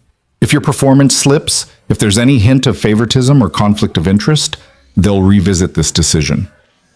Then I'll make sure my performance doesn't slip. It's not just about you. It's about us. She turned to face him. This relationship makes both of us vulnerable. Your mistakes reflect on my judgment. My decisions regarding you will always be scrutinized. We're operating under a microscope now. Ryan crossed the room and took her hands. I know, but we're good at what we do, Claire. Both of us. Let them watch. They'll see two people doing excellent work who also happen to care about each other. You make it sound simple. It is simple. The complicated part is everything we're adding to it. Worry about perception, fear of judgment, letting other people's opinions matter more than our own truth. Claire squeezed his hands. How are you so steady about this? Because I've already lost everything that mattered once. I'm not going to lose it again because I was too scared to fight for it.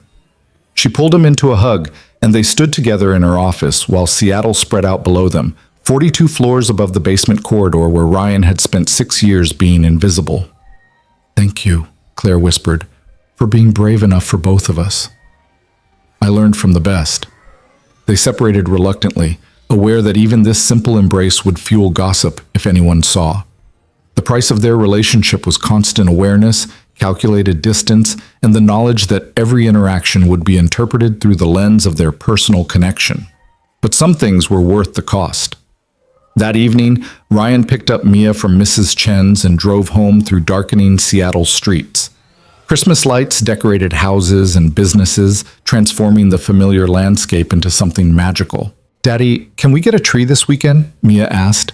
A real one that smells like forest? Absolutely. And can Claire help us decorate? Ryan glanced in the rearview mirror at his daughter's hopeful face. Would you like that?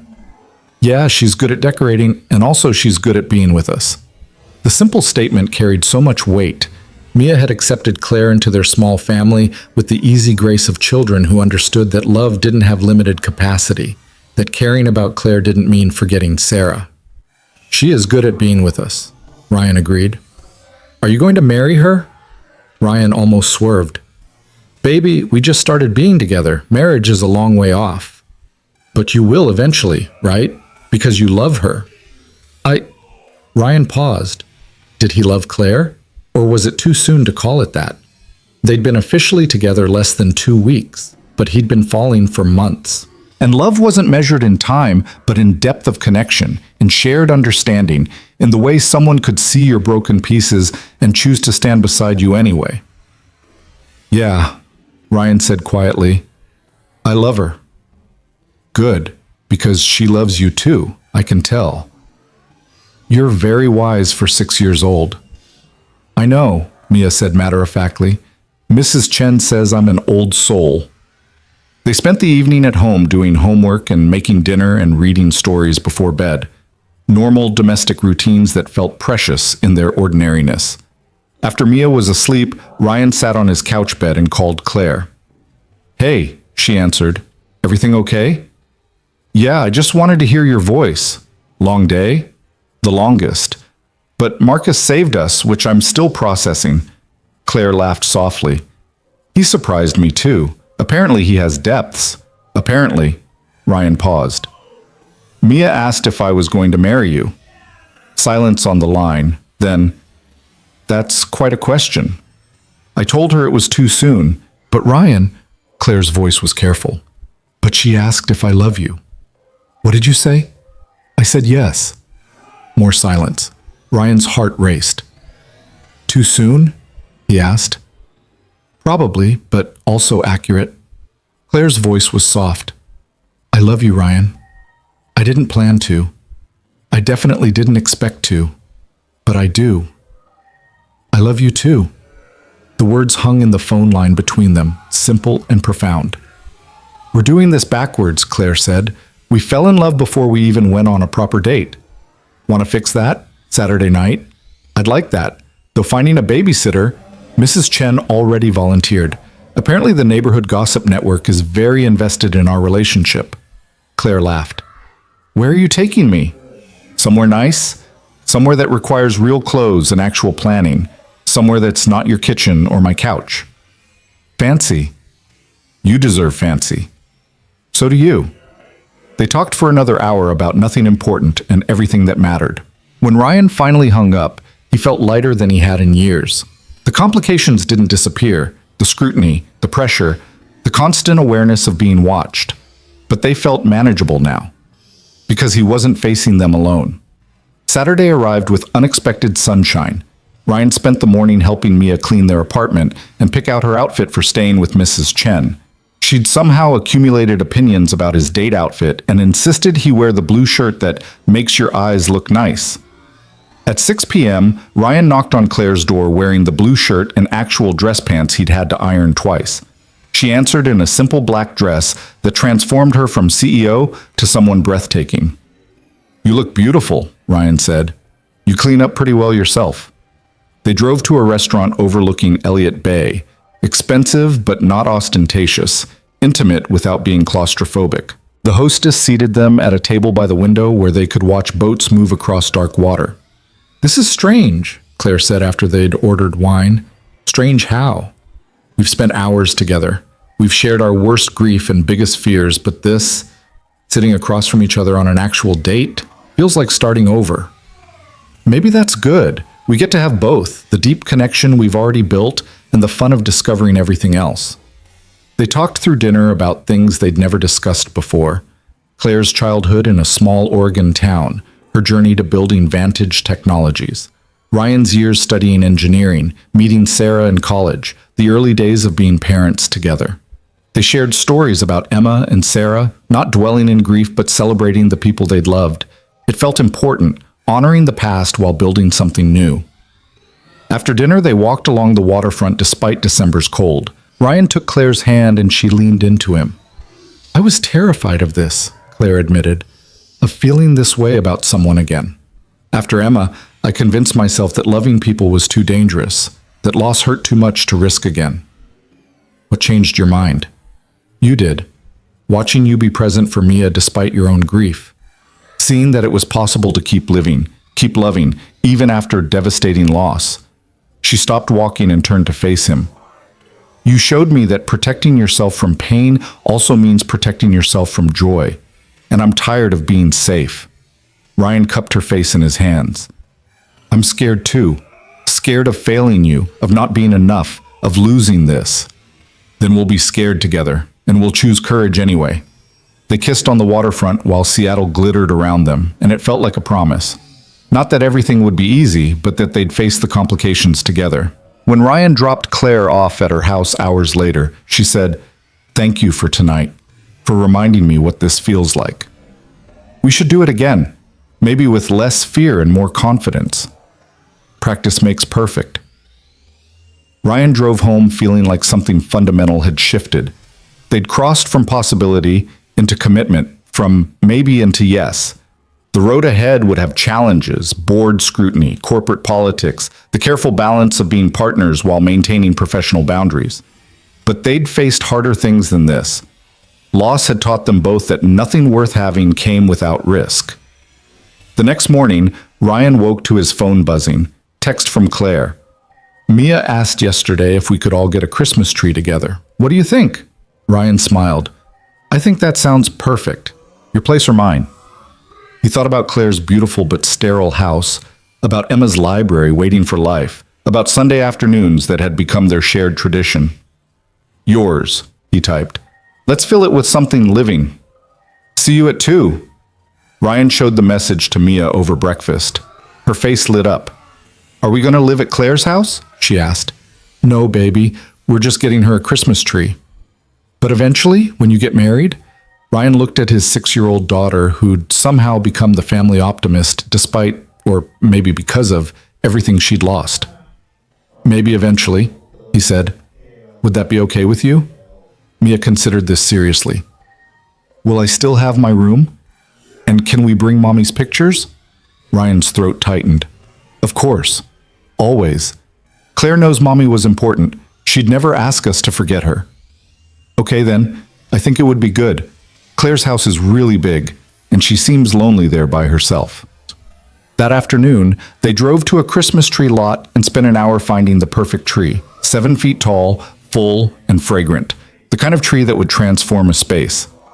They loaded it into Claire's SUV with the help of lot attendants, then drove to her house in Laurelhurst. Decorating took hours. They strung lights while music played, hung ornaments carefully, debated about the correct tinsel distribution. Mia directed operations with the authority of someone who'd been planning this moment for weeks. When they finally finished, they stood back to admire their work. The tree filled Claire's living room with light and life, transforming the space from beautiful but cold into somewhere warm, somewhere that felt like home. It's perfect, Mia announced. Now we need hot chocolate. While Claire and Mia made hot chocolate in the kitchen, Ryan stood alone in the living room looking at the tree. Light reflected in the windows, doubling its glow. And he thought about how far he'd come from that night months ago when he'd opened the wrong door. Nothing about this journey had been simple. Grief never was.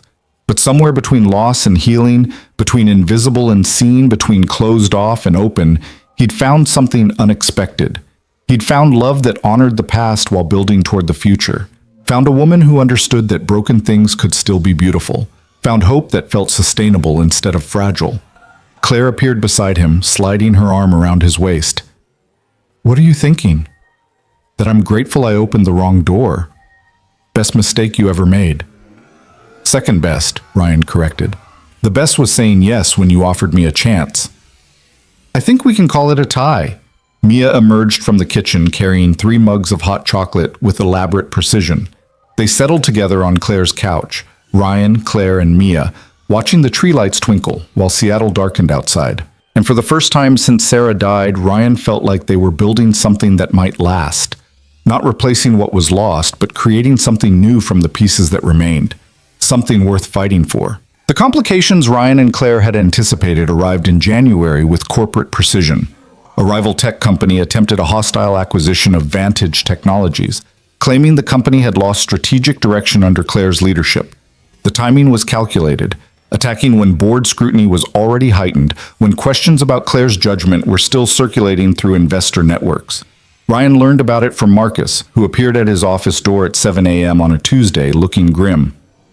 Emergency executive meeting in 20 minutes, Marcus said. You're included. It's bad. The conference room was packed with department heads and senior leadership when Ryan arrived.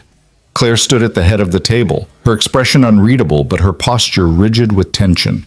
She acknowledged Ryan with a brief nod, professional distance maintained even in crisis.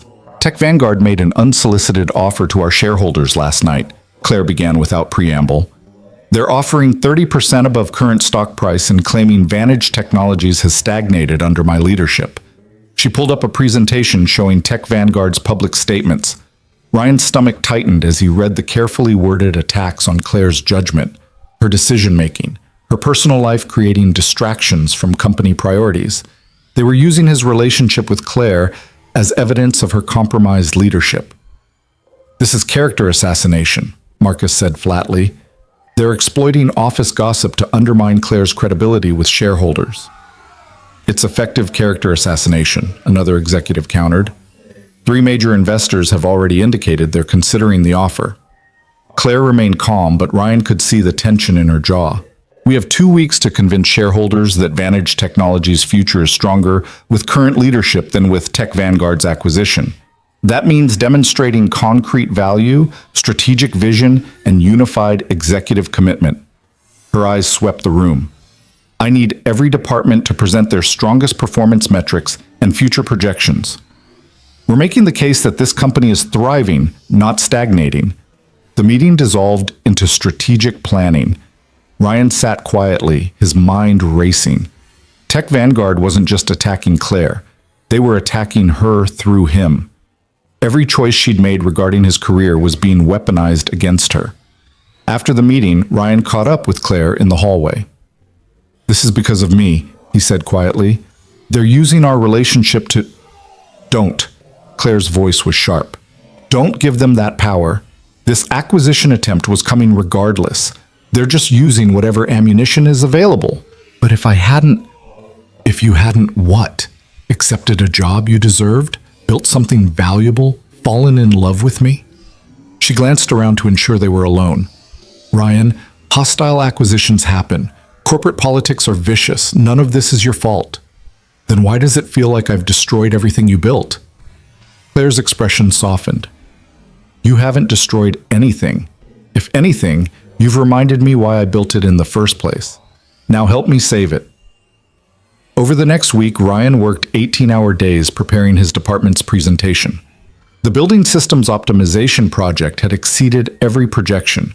Energy savings were 43% higher than predicted, and the rollout timeline was 3 weeks ahead of schedule. His work represented exactly the kind of innovation and strategic thinking that proved Vantage Technologies was thriving.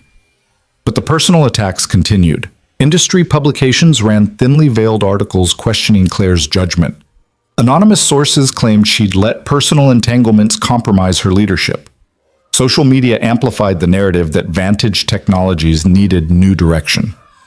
Ryan watched Claire handle it with grace that bordered on superhuman. She gave interviews, met with investors, presented data with unshakable confidence. But at night, when they talked on the phone after Mia was asleep, he could hear the exhaustion in her voice. "I'm sorry you're going through this," Ryan said one night. "I'm not. I mean, it's terrible, but I'm not sorry." Claire's voice was firm despite her fatigue. "Building this company while running from grief made me good at my job, but terrible at living. You changed that. You and Mia reminded me that success without connection is just sophisticated emptiness. If Tech Vanguard's attack forces me to defend that publicly, then maybe that's what needs to happen. What if the shareholders don't agree? Then I lose the company. But I won't lose what matters anymore. I already made that mistake once with Emma. I'm not making it again." The determination in her voice steadied Ryan. They were in this together, for better or worse. The shareholder meeting was scheduled for Thursday afternoon. Every major investor would attend, along with Tech Vanguard representatives making their case for acquisition. Claire would present Vantage Technologies' counter-argument, demonstrating why current leadership offered better long-term value. Ryan would present his department's results as evidence of the company's innovative trajectory. Wednesday night, Ryan couldn't sleep. He lay on his couch bed reviewing his presentation while anxiety churned in his stomach. Tomorrow's meeting would determine whether Claire kept the company she'd built, whether his work validated her faith in him or proved her critics right. His phone buzzed at 2 a.m. Text from Claire. "You awake?" "Can't sleep." "Me neither. Come over?" Ryan checked on Mia, deeply asleep, then texted Mrs. Chen, asking if she could listen for Mia overnight in case of emergency. Mrs. Chen's response was immediate.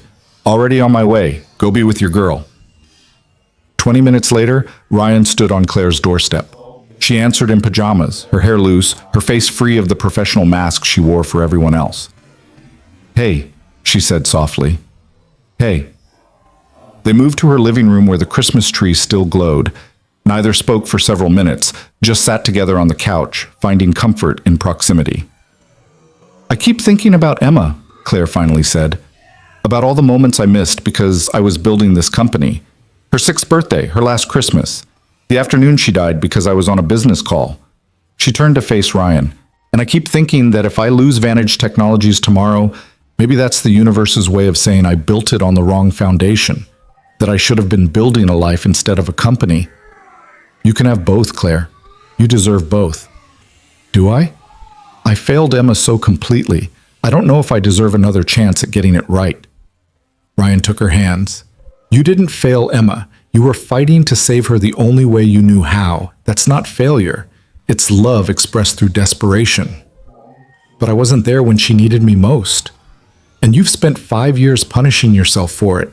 At some point, you have to forgive yourself for being human."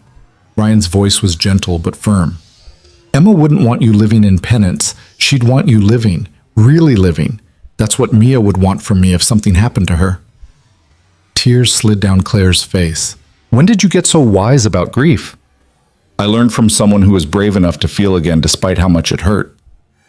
Claire pulled him into a kiss that tasted like salt and hope. They held each other on the couch while the Christmas tree lights painted them in warm colors, and Ryan felt the fear dissolve into something steadier.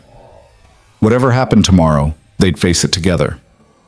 Thursday arrived gray and cold. Ryan dropped Mia at school with extra hugs and drove to Vantage Technologies with his stomach in knots.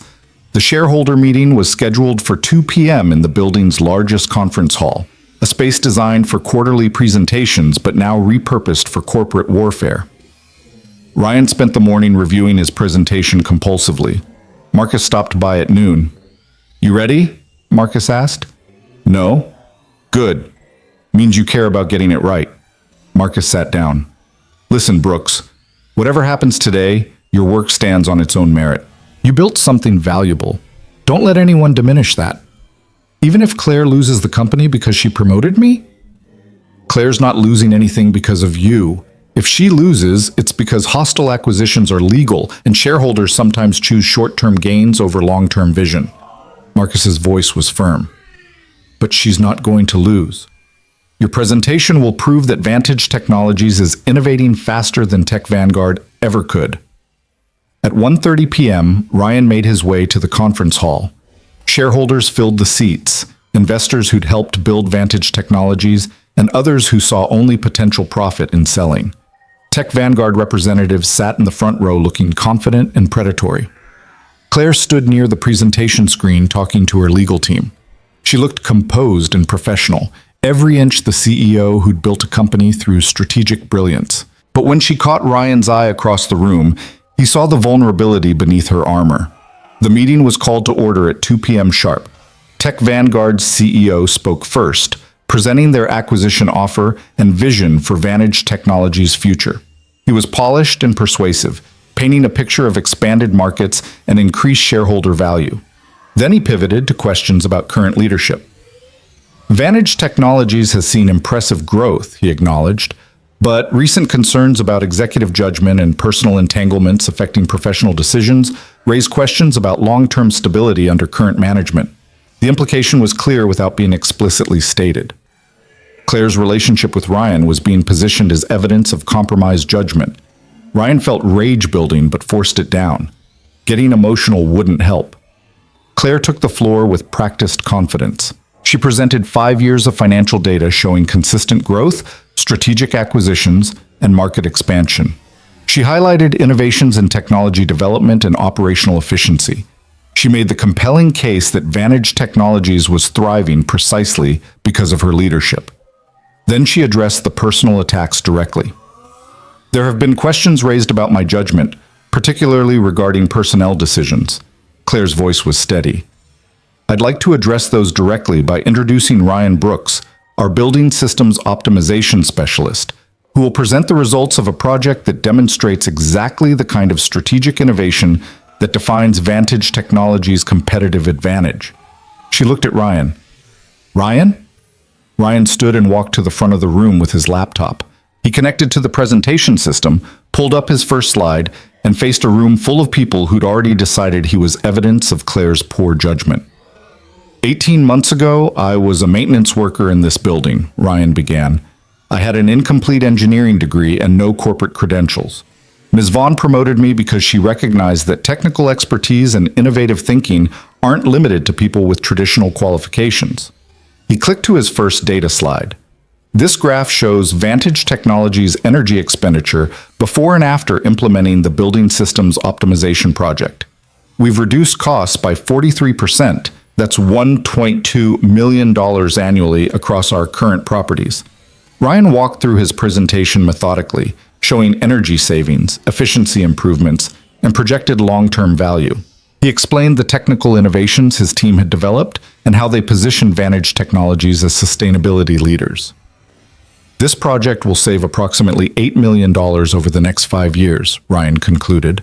But more importantly, it demonstrates that Ms. Vaughn's leadership style, identifying overlooked talent, taking strategic risks, investing in innovation over convention creates measurable competitive advantage. He paused, meeting the eyes of shareholders and tech vanguard representatives.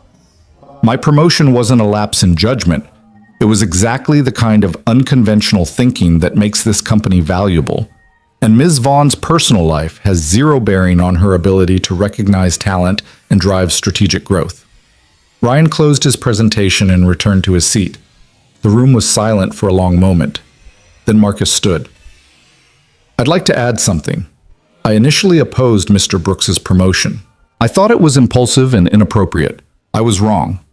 He faced the shareholders. Ryan Brooks has delivered exceptional results through technical innovation and strategic thinking. His work represents exactly what makes Vantage Technologies worth keeping independent. If we allow personal gossip to overshadow professional accomplishments, we're not making sound business decisions, we're just being petty. Several other executives stood to speak in support of Claire's leadership. They presented their own department results, their strategic initiatives, their vision for Vantage Technologies' future.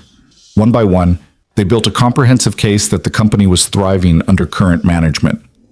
The Tech Vanguard CEO tried to counter, but his arguments were weakening. Financial data didn't lie. Innovation metrics were measurable. And the unified executive support for Claire's leadership was impossible to dismiss as bias. After 3 hours of presentations and debate, the shareholders voted. The acquisition was rejected by 62%. Claire would keep her company. Ryan watched her face as the results were announced. Her professional composure held, but he saw the relief in her eyes. She'd fought for what she'd built, and she'd won. After the meeting, shareholders and executives filtered out, congratulating Claire on the victory. Ryan hung back, giving her space to accept praise and handle the political aftermath. Marcus approached him. "That was a hell of a presentation, Brooks." "Thank you for standing up today. You didn't have to do that." "Yes, I did. You're good at your job. Claire's good at hers. Everything else is noise." Marcus extended his hand. "I'm glad she kept the company, and I'm glad you're part of this team." They shook hands, and Ryan felt something settle. He'd been accepted, not because of his relationship with Claire, but despite it. His work had spoken loudly enough to overcome the gossip. Claire finally made her way to Ryan as the room emptied. "We need to talk," she said quietly. "My office." Ryan followed her upstairs, his heart racing. Now that the crisis was over, what came next? They'd survived the acquisition attempt, but the underlying complications remained. The power dynamics, the scrutiny, the challenges of maintaining professional boundaries while building a personal relationship. In Claire's office, she closed the door and leaned against it. "That was terrifying," she admitted. "You were perfect." "I was desperate. There's a difference." She moved to her desk and pulled out a document. "I've been thinking about something. Before today, before the acquisition attempt, before any of this got complicated." She handed him the document. Ryan scanned it. A resignation letter. "Claire, what?" "I'm not submitting it yet, but I want you to understand what I'm willing to do." She met his eyes. "If our relationship continues to put you at risk professionally, if being with me means constant scrutiny and attacks on your accomplishments, I'll step down as CEO. I'll find someone else to run Vantage Technologies so we can be together without these complications." Ryan stared at her. "You'd give up your company?" "I'd give up running it. I'd still be majority shareholder, still involved in strategic direction. But yes, I'd step back from daily operations if it meant protecting you and what we're building together." "Claire, I can't let you." "It's not about letting me. It's about choosing what matters." Claire's voice was firm. "I spent 5 years putting this company above everything else. It cost me the time I had left with Emma. I won't make that mistake again. I won't sacrifice love for corporate success." Ryan set down the resignation letter. "I love you for offering this, but you're not stepping down." "Ryan, you just defended this company brilliantly. You proved your leadership was sound. You won." He moved closer. "And you won because you made unconventional choices that paid off. Stepping down now would validate everyone who said your judgment was compromised. But if staying means you face constant scrutiny, then I face it. We both do. Together." Ryan took her hands. "I didn't survive losing Sarah just to be too scared to fight for this. We've already proven we can handle the complications. Today proved that. Claire's eyes filled with tears. When did you become so brave? The day I opened the wrong door and met someone worth being brave for. She pulled him into a kiss that felt like relief and promise and the beginning of something sustainable. When they separated, Claire was smiling through tears. So we're doing this? She asked. Really doing this? We've been doing it for months. We're just finally admitting it publicly. My board will have opinions. Let them. We'll keep being good at our jobs. Mia will have opinions too, probably about wedding colors. Ryan laughed. She's already picked the dress style, apparently, for planning purposes. They stood together in Claire's office while Seattle spread out below them, and Ryan thought about how far they'd traveled from that October night when everything changed. From invisible to essential. From grieving to healing. From alone to together. I should pick up Mia, Ryan said reluctantly. Mrs. Chen's probably wondering what happened. Invite them both to dinner. My house. Let's celebrate properly. That evening, Ryan, Mia, Mrs. Chen, and Claire gathered around Claire's dining table for impromptu celebration. Mrs. Chen had brought Chinese takeout, enough to feed a small army, and Mia provided running commentary on everything. So Claire gets to keep her company? Mia asked, parsing the situation with characteristic directness. Yes, baby, she gets to keep it. Because Daddy proved she was smart to promote him? Ryan and Claire exchanged glances.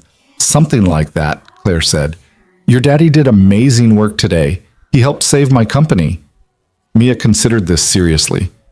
Does that mean you owe him something? Mia, Ryan started. I think it means we're a good team, Claire said, smiling. Your daddy helps me, I help him, and we help each other. Like a family. The word hung in the air, loaded with meaning. Mrs. Chen broke the silence. Speaking of family, when are you two getting married? The whole neighborhood is taking bets. Ryan choked on his water. Claire laughed. We've been officially together for less than 2 months, Ryan protested. So? When you know, you know. Mrs. Chen looked at Claire. You know, right? I know, Claire said quietly, her eyes on Ryan. See? So why wait? Mrs. Chen stood to clear plates. Life is short. Emma would tell you the same thing if she were here.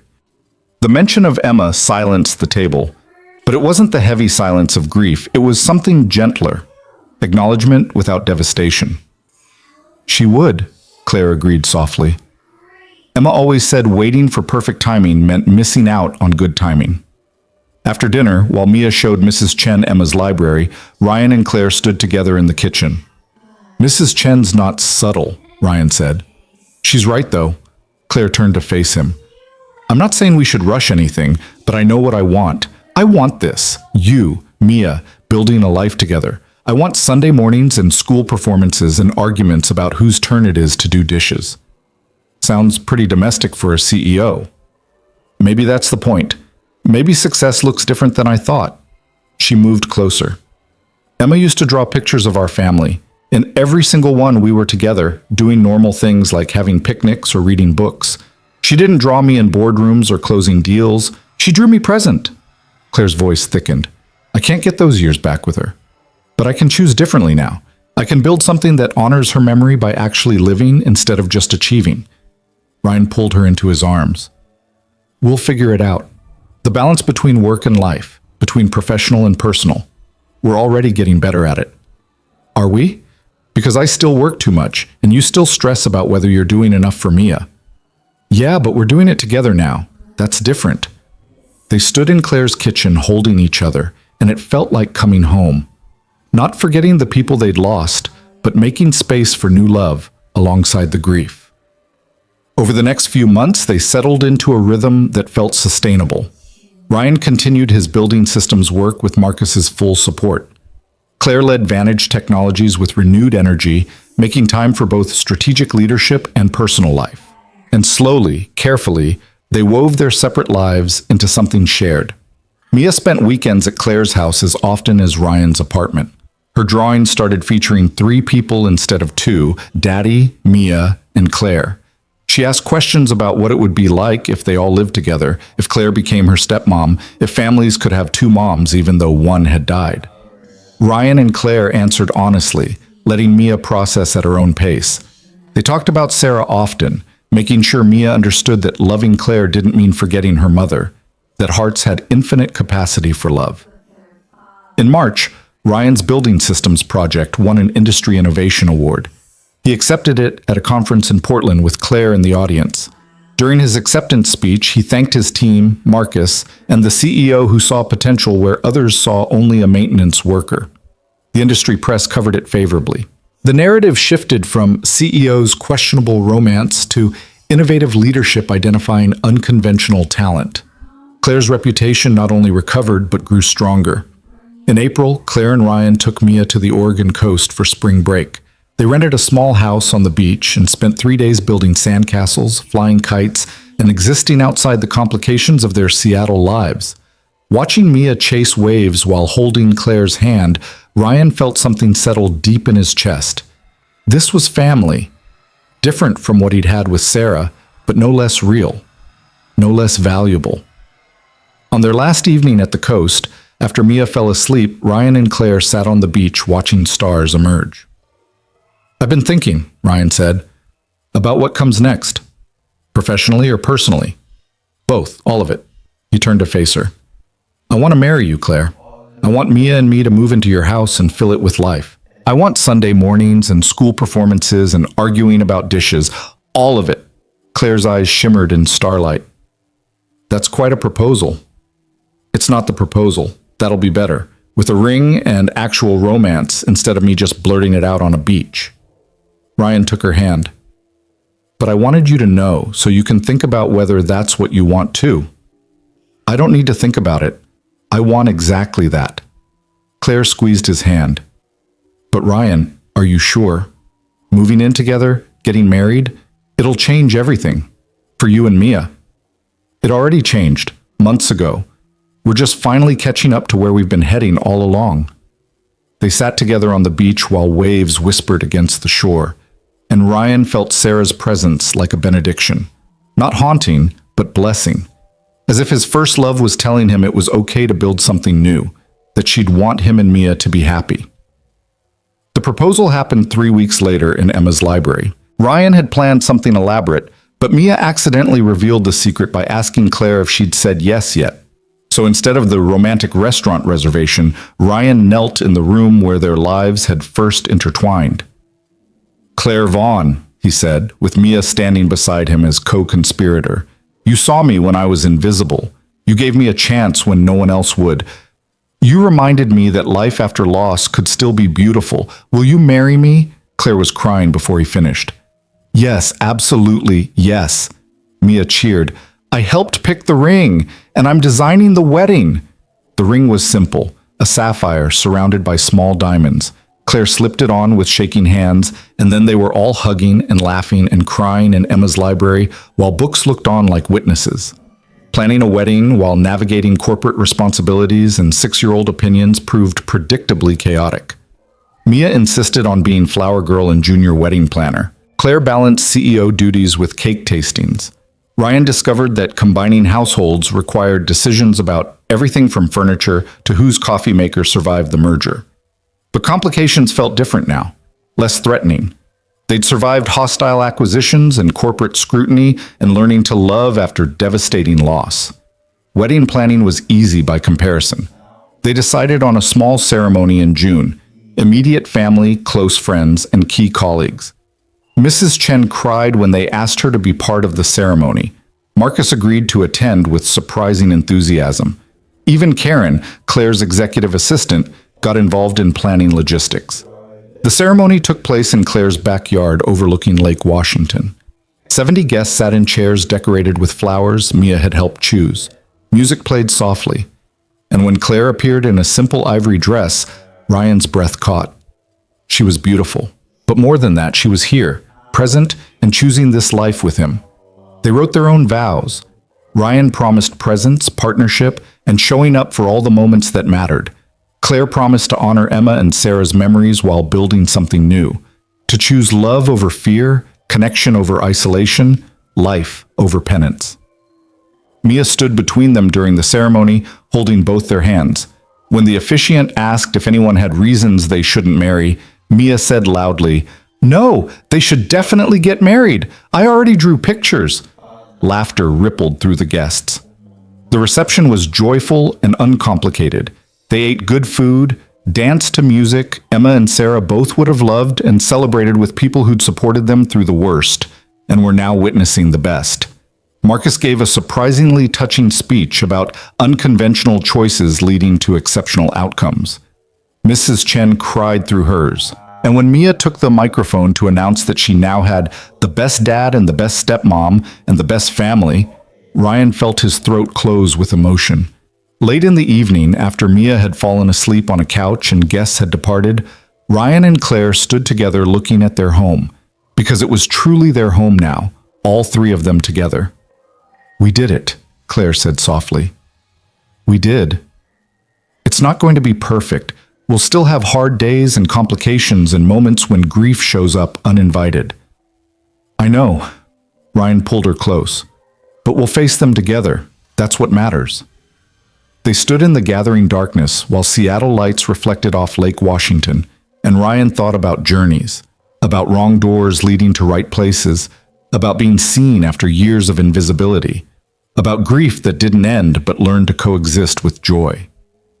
The next morning, Ryan woke in Claire's bed, their bed now, to find Mia standing in the doorway.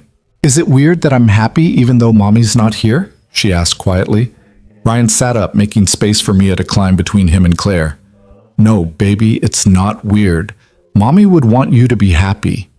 And Emma would want me to be happy too," Claire added, waking. "They both would. That's how love works. It wants good things for the people left behind." Mia processed this with her characteristic seriousness. Then she said, "I think Mommy and Emma would be friends if they met." "I think so too," Ryan agreed. "Maybe they already are, in heaven or wherever people go." Claire pulled Mia into a hug. "That's a beautiful thought, sweetheart." They lay together in the morning light, Ryan, Claire, and Mia, building a family from loss and hope, and the courage to keep choosing life even when it hurt. Outside, Seattle was waking to a June day full of possibility. And inside, three people who understood grief intimately were learning that joy could coexist with sorrow. That the wrong door opened at exactly the right moment could lead to everything worth having. That being seen, really seen, could transform invisible lives into extraordinary ones. Ryan thought about the basement maintenance corridor where he'd spent 6 years being nobody special. About the executive office where Claire had cried alone. About the moment their paths crossed and everything changed. Some people called it fate. Others called it accident.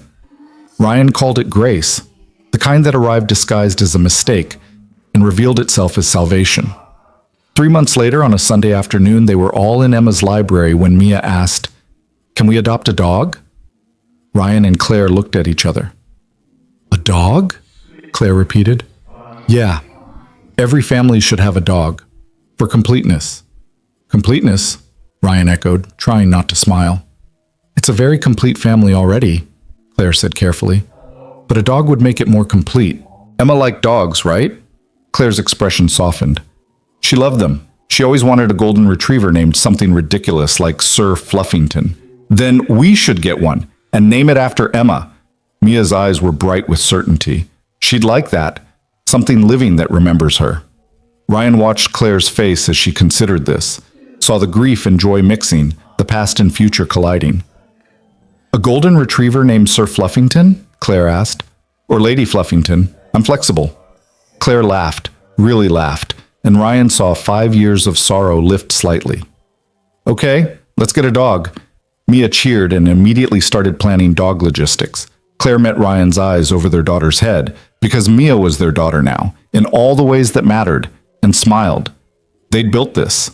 A family that honored the past while embracing the future, that made space for grief and joy, that chose presence over perfection. And if a golden retriever named something absurd became part of that family, well, Emma and Sarah probably would have approved, probably would have laughed at the beautiful chaos of lives rebuilt from ruins.